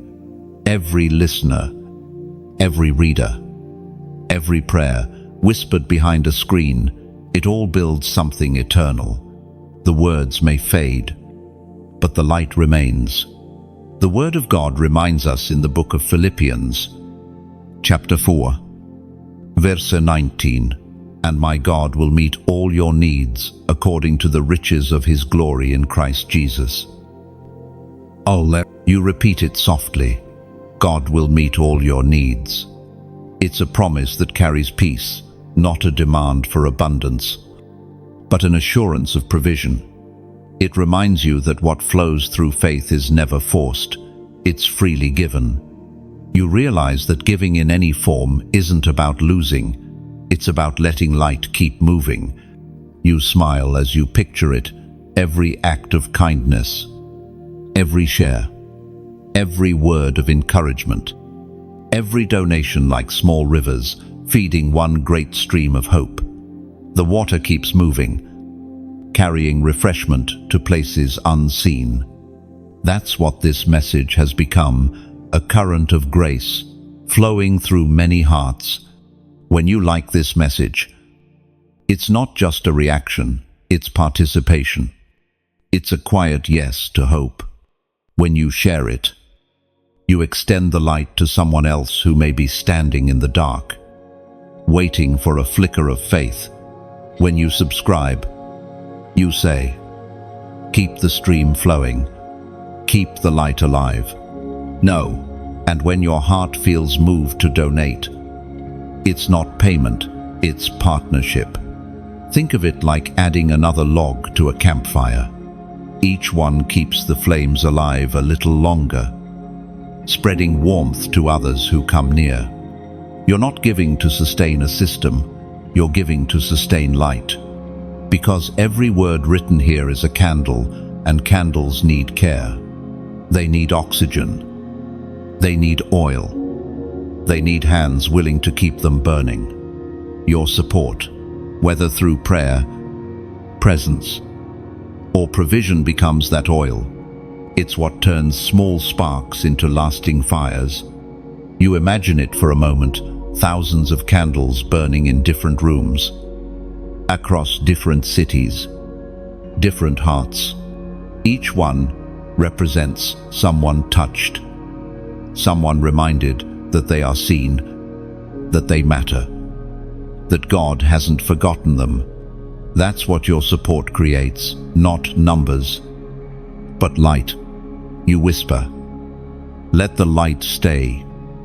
And as you do, something in you knows it will. Because when giving is done in love, it never disappears, it multiplies. There's no pressure here, no condition. You give if you feel led. You share if you feel moved. You stay if peace keeps you. Everything here is built on choice, not coercion. That's what makes it beautiful. It's voluntary. It's holy. The night deepens, and you watch the stars through the glass, tiny points of light scattered across endless sky. You think about how each one shines without needing attention, without needing to be the brightest. It just fulfills its purpose to glow where it's placed. That's all you're asked to do. To shine where you are, to love where you stand, to give when your heart nudges you. So tonight, if this message has touched you, take a quiet moment, like it. If you feel the light, share it. If you know someone else who needs warmth, subscribe if your spirit feels at home here. And if giving feels right, donate as a whisper of gratitude, a flame passed forward, not because you must, but because you can. Because generosity is the heartbeat of heaven, and you've always had that rhythm inside you. You look at the moon one last time before turning off the light. The glow remains, soft and faithful. You smile, whispering, the flame will keep burning, and deep in your heart, you know it will. Morning unfolds like a slow melody, each note soft, deliberate, certain. The light slips through your curtains, landing across the room in golden lines. You sit up slowly, not rushing, just breathing. There's peace here, but it's not the fragile kind that depends on silence. It's the solid kind that stays even when life gets loud. You've come to understand that peace isn't something found, it's something chosen. Again and again, you rise, your bare feet touching the cool floor, and walk to the window. The sky outside is painted in gentle blue and quiet pink. a reminder that beauty doesn't need to shout to be powerful. You lean on the windowsill and take in the world before it fully wakes. For a moment, you think about how many mornings you once rushed through, how often you chased answers instead of awareness. But not anymore. You've learned the rhythm of rest. You whisper softly, "I'm still learning." And the words feel right, humble, and hopeful all at once. You're not chasing perfection anymore. You're pursuing presence. You no longer need to have it all figured out, because you trust the one who already does. That realization alone is freedom. You make your way to the kitchen, pour water into a small cup, and drink slowly. It's strange how holy even the simplest acts can feel when your heart is tuned to gratitude. You think of how each sip, each breath, each heartbeat is grace, quiet, constant, undeserved grace. The Word of God speaks through the book of Psalms, chapter 46, verse 10, "Be still, and know that I am God." You close your eyes, letting those words rest in your spirit. Be still, not passive, not idle, just still present, trusting, surrendered. You realize that stillness is not about stopping movement. It's about letting your soul stand in awareness of who holds everything together. You don't need to fix what was never yours to manage. You think of your past again, not with regret, but with reverence. The storms that once made you tremble now feel like chapters that shaped you. You remember the moments when fear screamed louder than faith. And yet, here you are, standing in peace. It's not because the world became easier, but because you became anchored. You step outside, drawn by the light. The air is cool, carrying that soft scent of dew and promise. You walk to the garden, the one that has quietly grown alongside you through all these seasons. Flowers bloom where you once planted seeds in faith. Some are tall, reaching toward the sun. Others are small, close to the ground, but equally radiant. You smile because they remind you that growth doesn't have to look impressive to be real. You sit on the wooden bench near the edge of the garden. The wind stirs, brushing against your face like a familiar friend. You close your eyes and listen to the rustle of leaves, to the rhythm of your breath, to the stillness that no longer feels empty. You realize how long you've been carried by unseen strength. Peace, you've learned, isn't about avoiding chaos. It's about carrying calm through it. It's walking through fire without letting the flames define you. It's understanding that what breaks you can also build you if you let grace do its work. You open your eyes and look toward the horizon. The sun has risen higher now, and everything glows, even the imperfections. You whisper softly, "I see it now." You're not talking about the scenery, you're talking about understanding.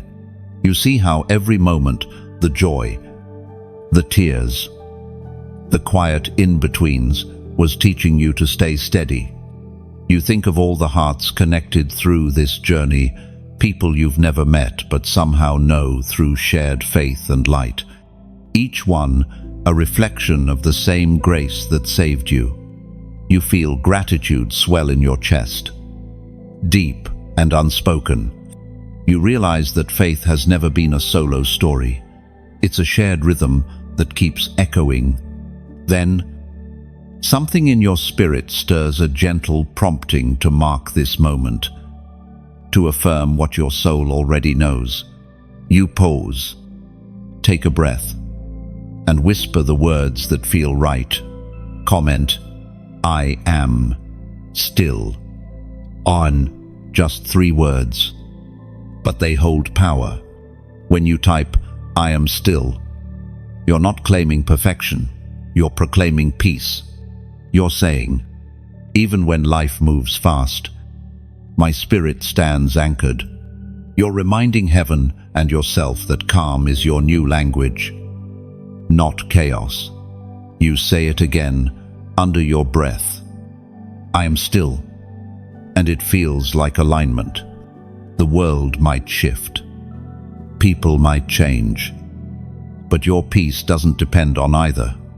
You've learned that being still doesn't mean standing idle. It means standing secure, grounded in grace. Unshaken by circumstance, you stay seated for a while, letting the quiet speak. The sun climbs higher, painting everything with new light. You notice how even the shadows seem softer now. Maybe that's what happens when you start living from peace. Darkness doesn't disappear. It just loses its power. You rise slowly, brushing your hands against your knees, and take one more look at the garden. Every color feels like a hymn, every breath like a prayer. You whisper, I'm still here, not in defiance, but in gratitude, because being here present, peaceful, faithful is the victory. And as you walk back toward the house, your steps feel lighter, your spirit keener. The world continues around you, unpredictable, imperfect, alive, but inside, there's a steady knowing. Storms may come, but they no longer own you. You smile softly to yourself, repeating the phrase one more time. I am still, end phrase, and in that stillness, heaven smiles back. The afternoon sky stretches wide and calm, painted in the soft hues of late day. You sit by the window once again, watching the light shift slowly across the room. Dust particles drift lazily in the sunlight, moving like tiny constellations in quiet rhythm. You've always loved this hour, not quite day, not yet evening. It feels like the world taking a breath before the next chapter begins. You find yourself doing the same, inhaling deeply, exhaling slowly, feeling peace settle into your bones. There was a time when silence made you uneasy, when stillness felt like emptiness, but now you understand its language. Silence isn't absence, it's invitation. It's where your thoughts slow down enough for your heart to hear what heaven's been saying all along. You close your eyes and listen, not for a voice, but for presence. You don't need words anymore. The knowing itself is enough. The sound of wind filters through the open window, brushing softly against the curtains. The air smells faintly of rain, even though the sky shows no sign of it yet. You smile. There's always something coming that you can't see. That's how faith feels now. Not blind, but expectant. You don't need proof of what's next. You just trust the pattern. The scripture speaks through the book of Romans, chapter 15, verse 13. May the God of hope fill you with all joy and peace as you trust in him, so that you may overflow with hope by the power of the Holy Spirit. You whisper the verse aloud, slowly, letting it pour through you like cool water. Overflow with hope. You pause on those words. Hope used to feel like a fragile thing, something you had to protect, something easily lost. But now, it feels like abundance. It doesn't trickle anymore. It flows. You realize that true hope isn't a wish for better days. It's the quiet confidence that God is already in the day you haven't reached yet. You get up and walk outside, drawn to the soft light. The air greets you gently, cool against your skin. The world feels almost suspended. Quiet birds, still branches, everything waiting for the evening to arrive. You walk toward the garden again, the familiar path beneath your feet. The flowers sway faintly in the breeze, and for a moment, you imagine they're breathing with you. You've grown to love this space, not because of its beauty, but because of what it symbolizes: growth that happens quietly, steadily, unseen. You sit on the same wooden bench you've returned to so many times. It creaks beneath you, comforting in its familiarity. You run your fingers across the grain of the wood, worn smooth by time. You think of your own life, shaped the same way, refined not by rushing, but by endurance. The wind shifts slightly, carrying with it the distant sound of water. You tilt your head toward it, smiling. That same stream, always flowing, always faithful. It reminds you that constancy itself is a form of grace. There's power in what continues. The stream doesn't need applause to keep moving. It flows because that's what it was made to do. And so do you. You close your eyes and remember all the times you nearly gave up the weight of uncertainty. The ache of waiting, the weariness of walking without a clear map. Yet through every season, hope found a way to rise again. It never arrived with noise or spectacle. It came quietly, like sunlight returning after a long storm, like strength returning after tears. You think of the people who've crossed your path, those who stayed, those who left, those who taught you through their silence. Every one of them played a part in your becoming. You no longer hold bitterness toward the ones who walked away. They were simply chapters that needed to close for your next story to begin. There's no resentment left, only release. The light begins to soften now, golden at first, then umber. The world feels wrapped in warmth. You rest your head back against the bench, feeling time slow. You realize that hope doesn't always look like action. Sometimes it looks like rest, the decision to trust that the future will meet you when it's ready. You think of the verse again. May the God of hope fill you. You smile at that word, fill. Hope doesn't visit temporarily, it inhabits. It moves into your soul and makes itself at home. You feel it there now, not as excitement, but as assurance. A soft rumble of thunder rolls in the distance. You glance at the horizon and see faint clouds gathering gentle gray. Not threatening. You know rain is coming. But you don't move to leave. Rain no longer feels like interruption. It feels like renewal. You welcome it. The first drop lands on your arm, cool, delicate, pure. Another follows. Then another. You stay still, eyes open to the sky. The rain comes steady now, falling through the sunlight like liquid grace. You lift your hands slightly, letting it soak your palms. It feels cleansing, honest.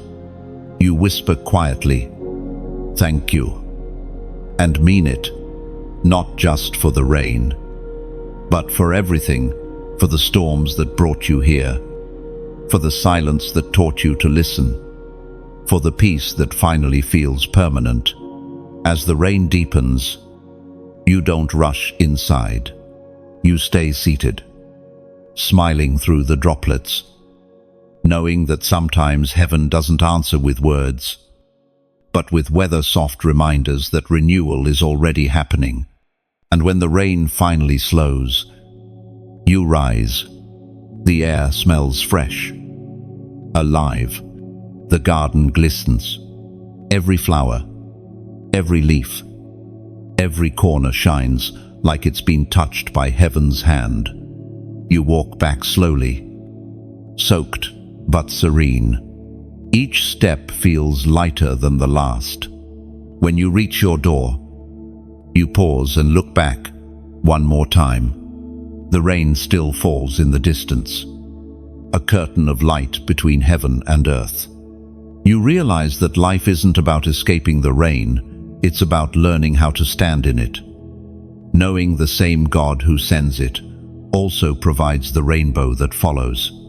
You smile, step inside, and close the door gently behind you. Peace follows, hope lingers, and the world outside keeps singing softly, just as it always has. Evening arrives like a deep breath, unhurried and sure. The sky melts into shades of violet and gold, and the world feels wrapped in quiet surrender. You stand by the window again, watching how the light fades, not abruptly, but gently, respectfully, like it's bowing out to let the stars speak. You've grown to love this rhythm of endings and beginnings. It reminds you that even the day knows how to let go. The air carries that faint chill that only twilight brings. You open the window wider, letting it move freely through the room. The wind brushes your face, carrying with it the scent of earth, rain, and something unexplainably divine. You rest your hands on the sill and close your eyes. Breathing deeply, you whisper to yourself, "This is enough." And for once, you mean it. There was a time when enough felt like a compromise, as though peace was only for those who settled. But now you see it differently. Enough isn't settling, it's seeing. It's looking at what you have and recognizing that it's holy. You've learned that contentment is not a smaller dream, it's a deeper one. You move away from the window and light a small candle on the table. The flame flickers, steady but soft. You sit before it, elbows resting on the table, chin against your hands.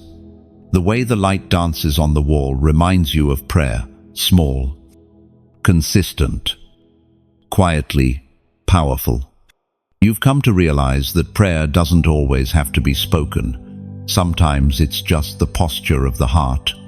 The scripture reminds us in the book of Hebrews, chapter 10, verse 35, "So do not throw away your confidence, it will be richly rewarded." And you repeat those words under your breath. Do not throw away your confidence. You smile because you remember all the times you almost did when fear convinced you that your faith wasn't enough, when exhaustion made you doubt your strength. But you didn't let go. You held on, even with trembling hands. And that, you realize now, was the victory. You think of confidence differently now. It's not arrogance or certainty. It's trust, quiet, anchored trust. The kind that doesn't need to see results to keep believing. You've stopped asking for signs and started living as if every breath is one. You lean back in your chair, watching the candle flame sway. It bends with the breeze, but never extinguishes. There's a metaphor in that. You think how faith bends but doesn't break, how light shifts but never disappears. You wonder how many times God's hand steadied your flame when the wind grew too strong. Probably more than you'll ever know. You stand and move through the house slowly, fingertips brushing across familiar objects, the worn edge of a bookshelf, the cool surface of a ceramic bowl, the texture of a linen curtain. These simple things remind you that holiness hides in ordinary places. The sacred isn't somewhere far away. It's right here in the life you're already living. You step outside again. The world is quiet now, bathed in a blue kind of peace. The moon is rising full, unhurried, regal. It glows like a lantern hung in the heavens, guiding you even when you didn't ask for direction. You stand there for a while, letting its light fall across your face. It feels ancient, familiar, as if every person who's ever looked up at it has been reminded of the same truth. You are part of something vast, something eternal. You walk down the small path leading to the garden, your steps slow and steady. The flowers are closed now, resting. Even creation knows when to pause. You realize how much you've learned from nature, the way it grows in seasons, the way it blooms without striving, the way it trusts the process. You've started to live the same way, softer, slower, more surrendered. You kneel down by the small patch of earth where you once planted seeds. The soil is cool beneath your fingers. You remember the day you planted them, how you weren't sure they'd grow, how you almost didn't try. And yet here they are, full and thriving. Proof that faith always bears fruit. Even when unseen, you whisper a quiet prayer, not asking for anything, just giving thanks. You've been faithful, you say softly. The wind stirs in response, rustling the leaves like a gentle, "I know." No, you rise, brushing soil from your hands, and look up at the sky again. The stars have multiplied, scattered like diamonds across velvet. Each one burns with steady light, not competing, just existing.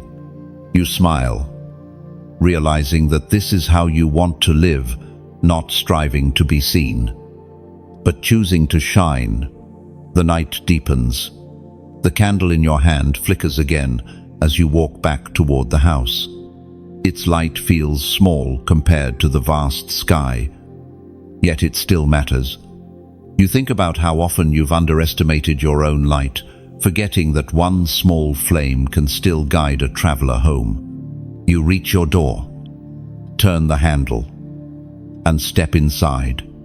The air feels warm, the silence comfortable. You set the candle down on the table and watch it glow, steady as ever.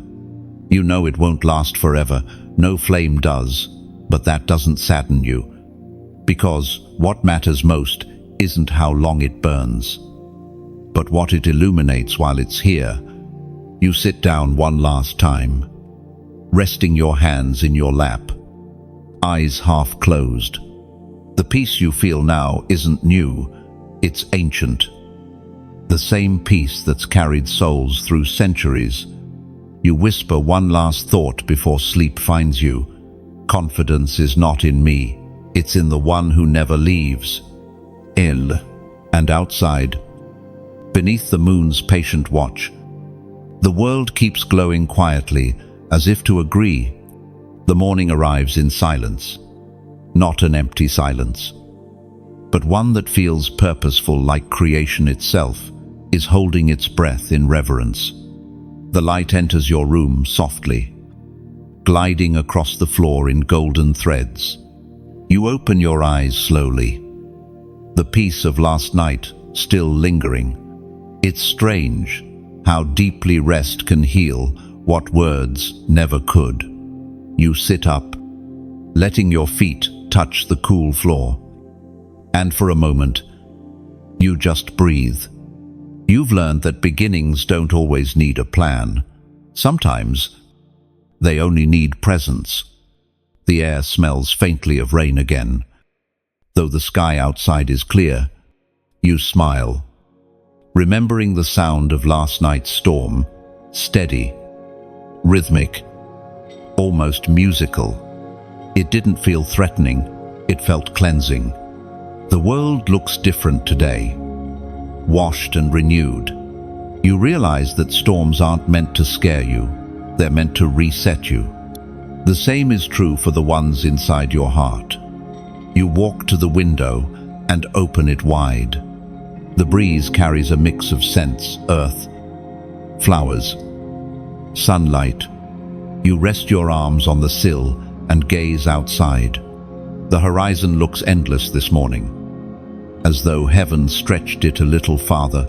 Just for you? You whisper softly. I see it now. And you mean it, not the view, but the truth. Everything that once confused you has begun to make sense in its own quiet way. The past doesn't feel heavy anymore. The weight of regret, the ache of waiting, the sting of loss, all of it has transformed into gratitude. You no longer ask, why, about what broke you. You thank God for what it built. Every wound became wisdom. Every pause became preparation. You pour yourself a cup of tea and sit by the table, watching the steam rise and twist into the light. It looks like prayer, fragile but rising. You've learned that not every prayer needs words. Some are breathed, some are lived, and some are simply seen. You think back on the moments when you couldn't speak at all, when your faith felt thin and your hope tired. Even then, God heard. Even then, heaven moved. The Word of God reminds us in the book of 1 Corinthians, chapter 2, verse 9, no eye has seen, no ear has heard, and no mind has imagined what God has prepared for those who love Him. And you whisper the verse again, slower this time. No mind has imagined. You let the words settle like roots. You realize that everything ahead of you, every dream, every purpose, every promise is greater than anything you could plan. You don't need to see the map when you trust the Maker. You lean back, eyes on the sky beyond the window. The clouds drift lazily, unhurried. You admire that how they move when the wind moves them. Never before, never after. You've started to live like that too, guided, not pushed. You've stopped trying to force timing. The waiting that once felt painful now feels peaceful, because you know what's being prepared is worth the patience. You think of the word prepared. Heaven is always preparing paths, people, provisions. Even when life seems still, something sacred is forming beneath the surface. The silence isn't empty, it's incubation. You've learned to trust the unseen seasons, because growth doesn't always announce itself. It just appears when the time is right. You stand, carrying your tea outside, and walk toward the garden. The earth is damp from last night's rain. The air fresh and full. Drops of water still cling to the leaves, catching the morning light like tiny jewels. You crouch down to touch one, and it slides onto your finger, cold, pure, alive. You smile because it feels symbolic proof that what falls from heaven always leaves something shining behind. You walk further, tracing your steps along the familiar path. Everything feels alive, from the birds singing in the branches to the soil breathing beneath your feet. You realize that creation never worries about tomorrow. It simply exists in trust. The trees don't rush to grow. They reach when it's time. The flowers don't fear fading. They bloom while they can. You whisper, "Teach me that kind of peace." And the wind seems to answer by brushing softly against your face. You sit down on your usual bench, tea still warm in your hands. The world is quiet, but not still alive in small, graceful movements. You look up at the sky again, thinking of all the times you tried to imagine your future, to predict what God might do next. But now, you smile at the thought. You no longer need to imagine. You simply trust. You sip your tea slowly, watching the steam rise once more. You think about how everything in your life has led you here, not by accident, but by alignment. Every delay was direction. Every detour was design. The path may have wound longer than you planned, but it never wandered outside of purpose. The sun climbs higher, light shimmering across the garden. You let it warm your skin, and something inside you stirs, not urgency, but readiness. You realize that faith is no longer about waiting for what's next. It's about walking faithfully in what's now. You whisper softly, "I'm ready," not as a command, but as surrender. You don't know what the next season will look like, but you don't need to. The God who painted this sky, who carved peace into your heart, who guided every unseen step, he's already in the next page. Waiting.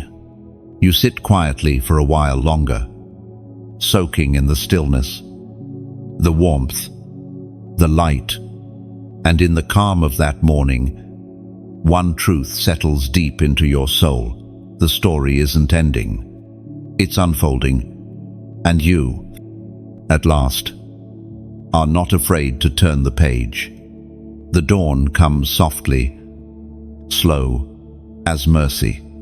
The light creeps in from the edges of the horizon, brushing across your room in shades of gold and silver. You wake without rush, without alarm, as if something inside you already knew it was time. The world feels quiet again, not silent, but reverent. You stretch gently, letting your body wake with gratitude rather than urgency. The peace that fills the room feels ancient, like it's been waiting here all along, waiting for you to finally notice it. You sit up and listen. The sound of birds outside carries through the open window, their songs rising like prayer. You think about how they sing without fear of what's coming. No worry about rain, no anxiety about provision, just song. And you wonder when you stopped allowing yourself to live like that, free from the need to control what you cannot see. You smile softly because you know now that freedom isn't gone. It's returning. You stand and walk to the window. The glass is cool beneath your palms, the breeze gentle against your skin. The air smells of new beginnings, fresh earth, faint blossoms. Distendu, you take a deep breath, and it fills you with calm certainty. There's no resistance left, only readiness. You whisper to yourself, "It's all been leading here." And it has. Every chapter, every turn, every delay, each piece has carried you to this moment of quiet understanding. You used to think destiny would feel like lightning, loud and dramatic, but now you see that it often feels like stillness, the peace that follows when everything finally makes sense. The scripture reminds us in the book of Revelation, chapter 21, verse 5, he who was seated on the throne said, "Behold, I am making all things new." You repeat it softly, letting the words sink deep. All things new. You feel them move through you, like light through glass. This is not about starting over, it's about being renewed. You don't need a different life, you just need to see your life differently. You realize that God doesn't always rebuild from scratch. Sometimes He redeems what's already standing. And that's what He's done with you. You walk outside, barefoot on the damp ground. The grass is cool against your feet, soft like grace. The horizon glows brighter with each passing moment, gold spreading across blue. You pause to watch it unfold. It feels personal, like heaven is showing you what restoration looks like. The world is quiet but not asleep. Every part of creation seems to hum the same message. Life continues. The trees sway in rhythm, their branches whispering stories of endurance. The flowers open slowly, petals trembling in the morning air. Even the smallest blade of grass seems alive with purpose. You realize everything in nature trusts timing. Nothing hurries. Nothing fears the future. Everything simply yields to the process of becoming. You walk toward the old bench, the one that's held your prayers, your tears, your revelations. You sit, and the wood creaks in recognition. It feels like greeting an old friend. The air around you is soft, the light warm on your hands. You tilt your head back and close your eyes, feeling the sun rest against your skin. You think about the journey, not as something behind you, but as something that has been building within you. Every heartbreak became a doorway. Every silence became a sanctuary. Every loss became a lesson in love. And through it all, grace remained patient, persistent, present. You realize that what once broke you has become what built you. The cracks didn't disqualify you. They made room for light to enter. You smile as you think of how far you've come. Once, you were just trying to survive the day. Now, you wake with gratitude simply to live it. That is transformation. That is divine renewal. The sun rises higher, painting the world in gold. You open your eyes, watching how light touches everything: stones, soil, sky. Nothing is overlooked. Everything glows. You whisper softly, "You really are making all things new."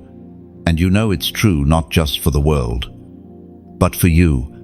You stay there for a while, memorizing the feeling of this peace, the way the air hums with quiet joy, the way the earth smells of promise, the way the future no longer feels far away, but close, already unfolding. You realize that this isn't an ending, it's a beginning. Endings are just doors disguised as walls.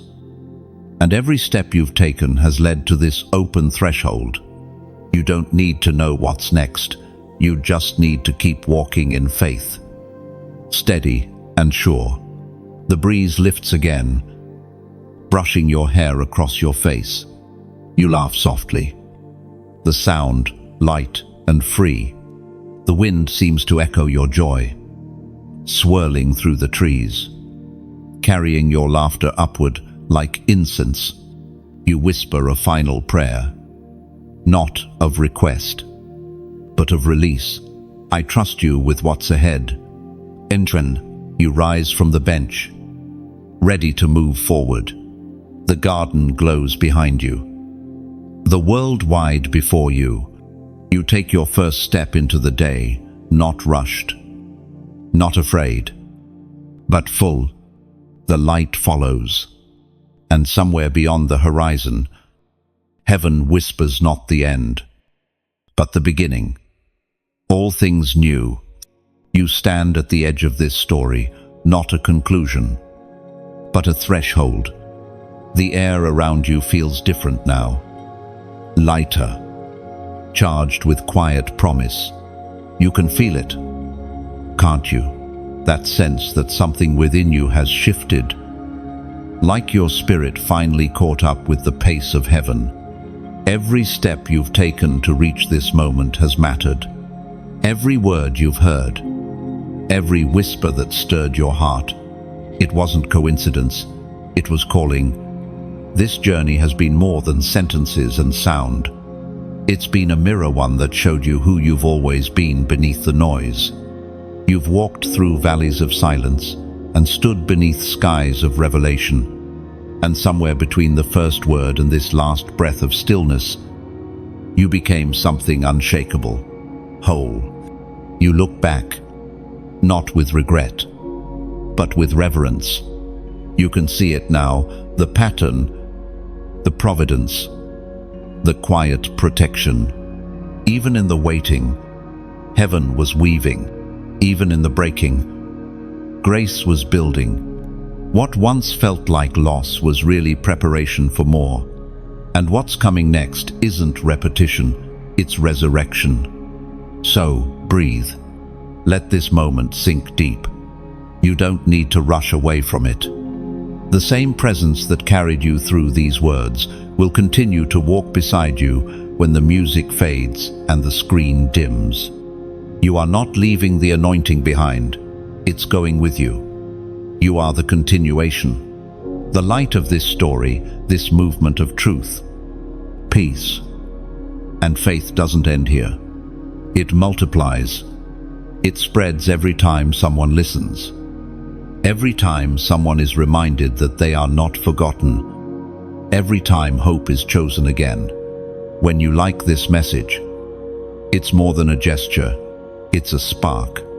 It tells the unseen, yes, I receive this light. When you share it, you become a messenger carrying the same fire that once reached you. You never know whose night you might brighten with one simple act of courage. When you subscribe, it's like saying, keep speaking, keep pouring, keep reminding me. You're staying connected to a stream that flows beyond algorithms and screens, a stream of word, warmth, and wonder. And if your heart feels stirred to give, to donate, do it not out of obligation, but out of overflow. Think of it as tending a garden that has fed your spirit. When you pour back into it, you're not just keeping the soil fertile, you're ensuring that countless others will find nourishment here too. It's not about transaction, it's about continuation. The light doesn't dim when you give, it deepens. And before you leave this sacred space, write something below, even just a few words from your heart. Comment your light. It could be gratitude, a reflection, or a whisper of hope. Each word you leave becomes a spark that joins the fire of faith burning here. Someone might find warmth in what you write. You've been part of something sacred here, not a show, not a script, but a space where hearts meet heaven.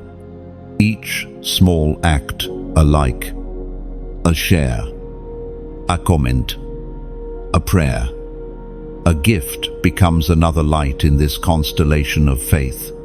You've walked through 30 moments of revelation, each one a breath, a pause, a promise.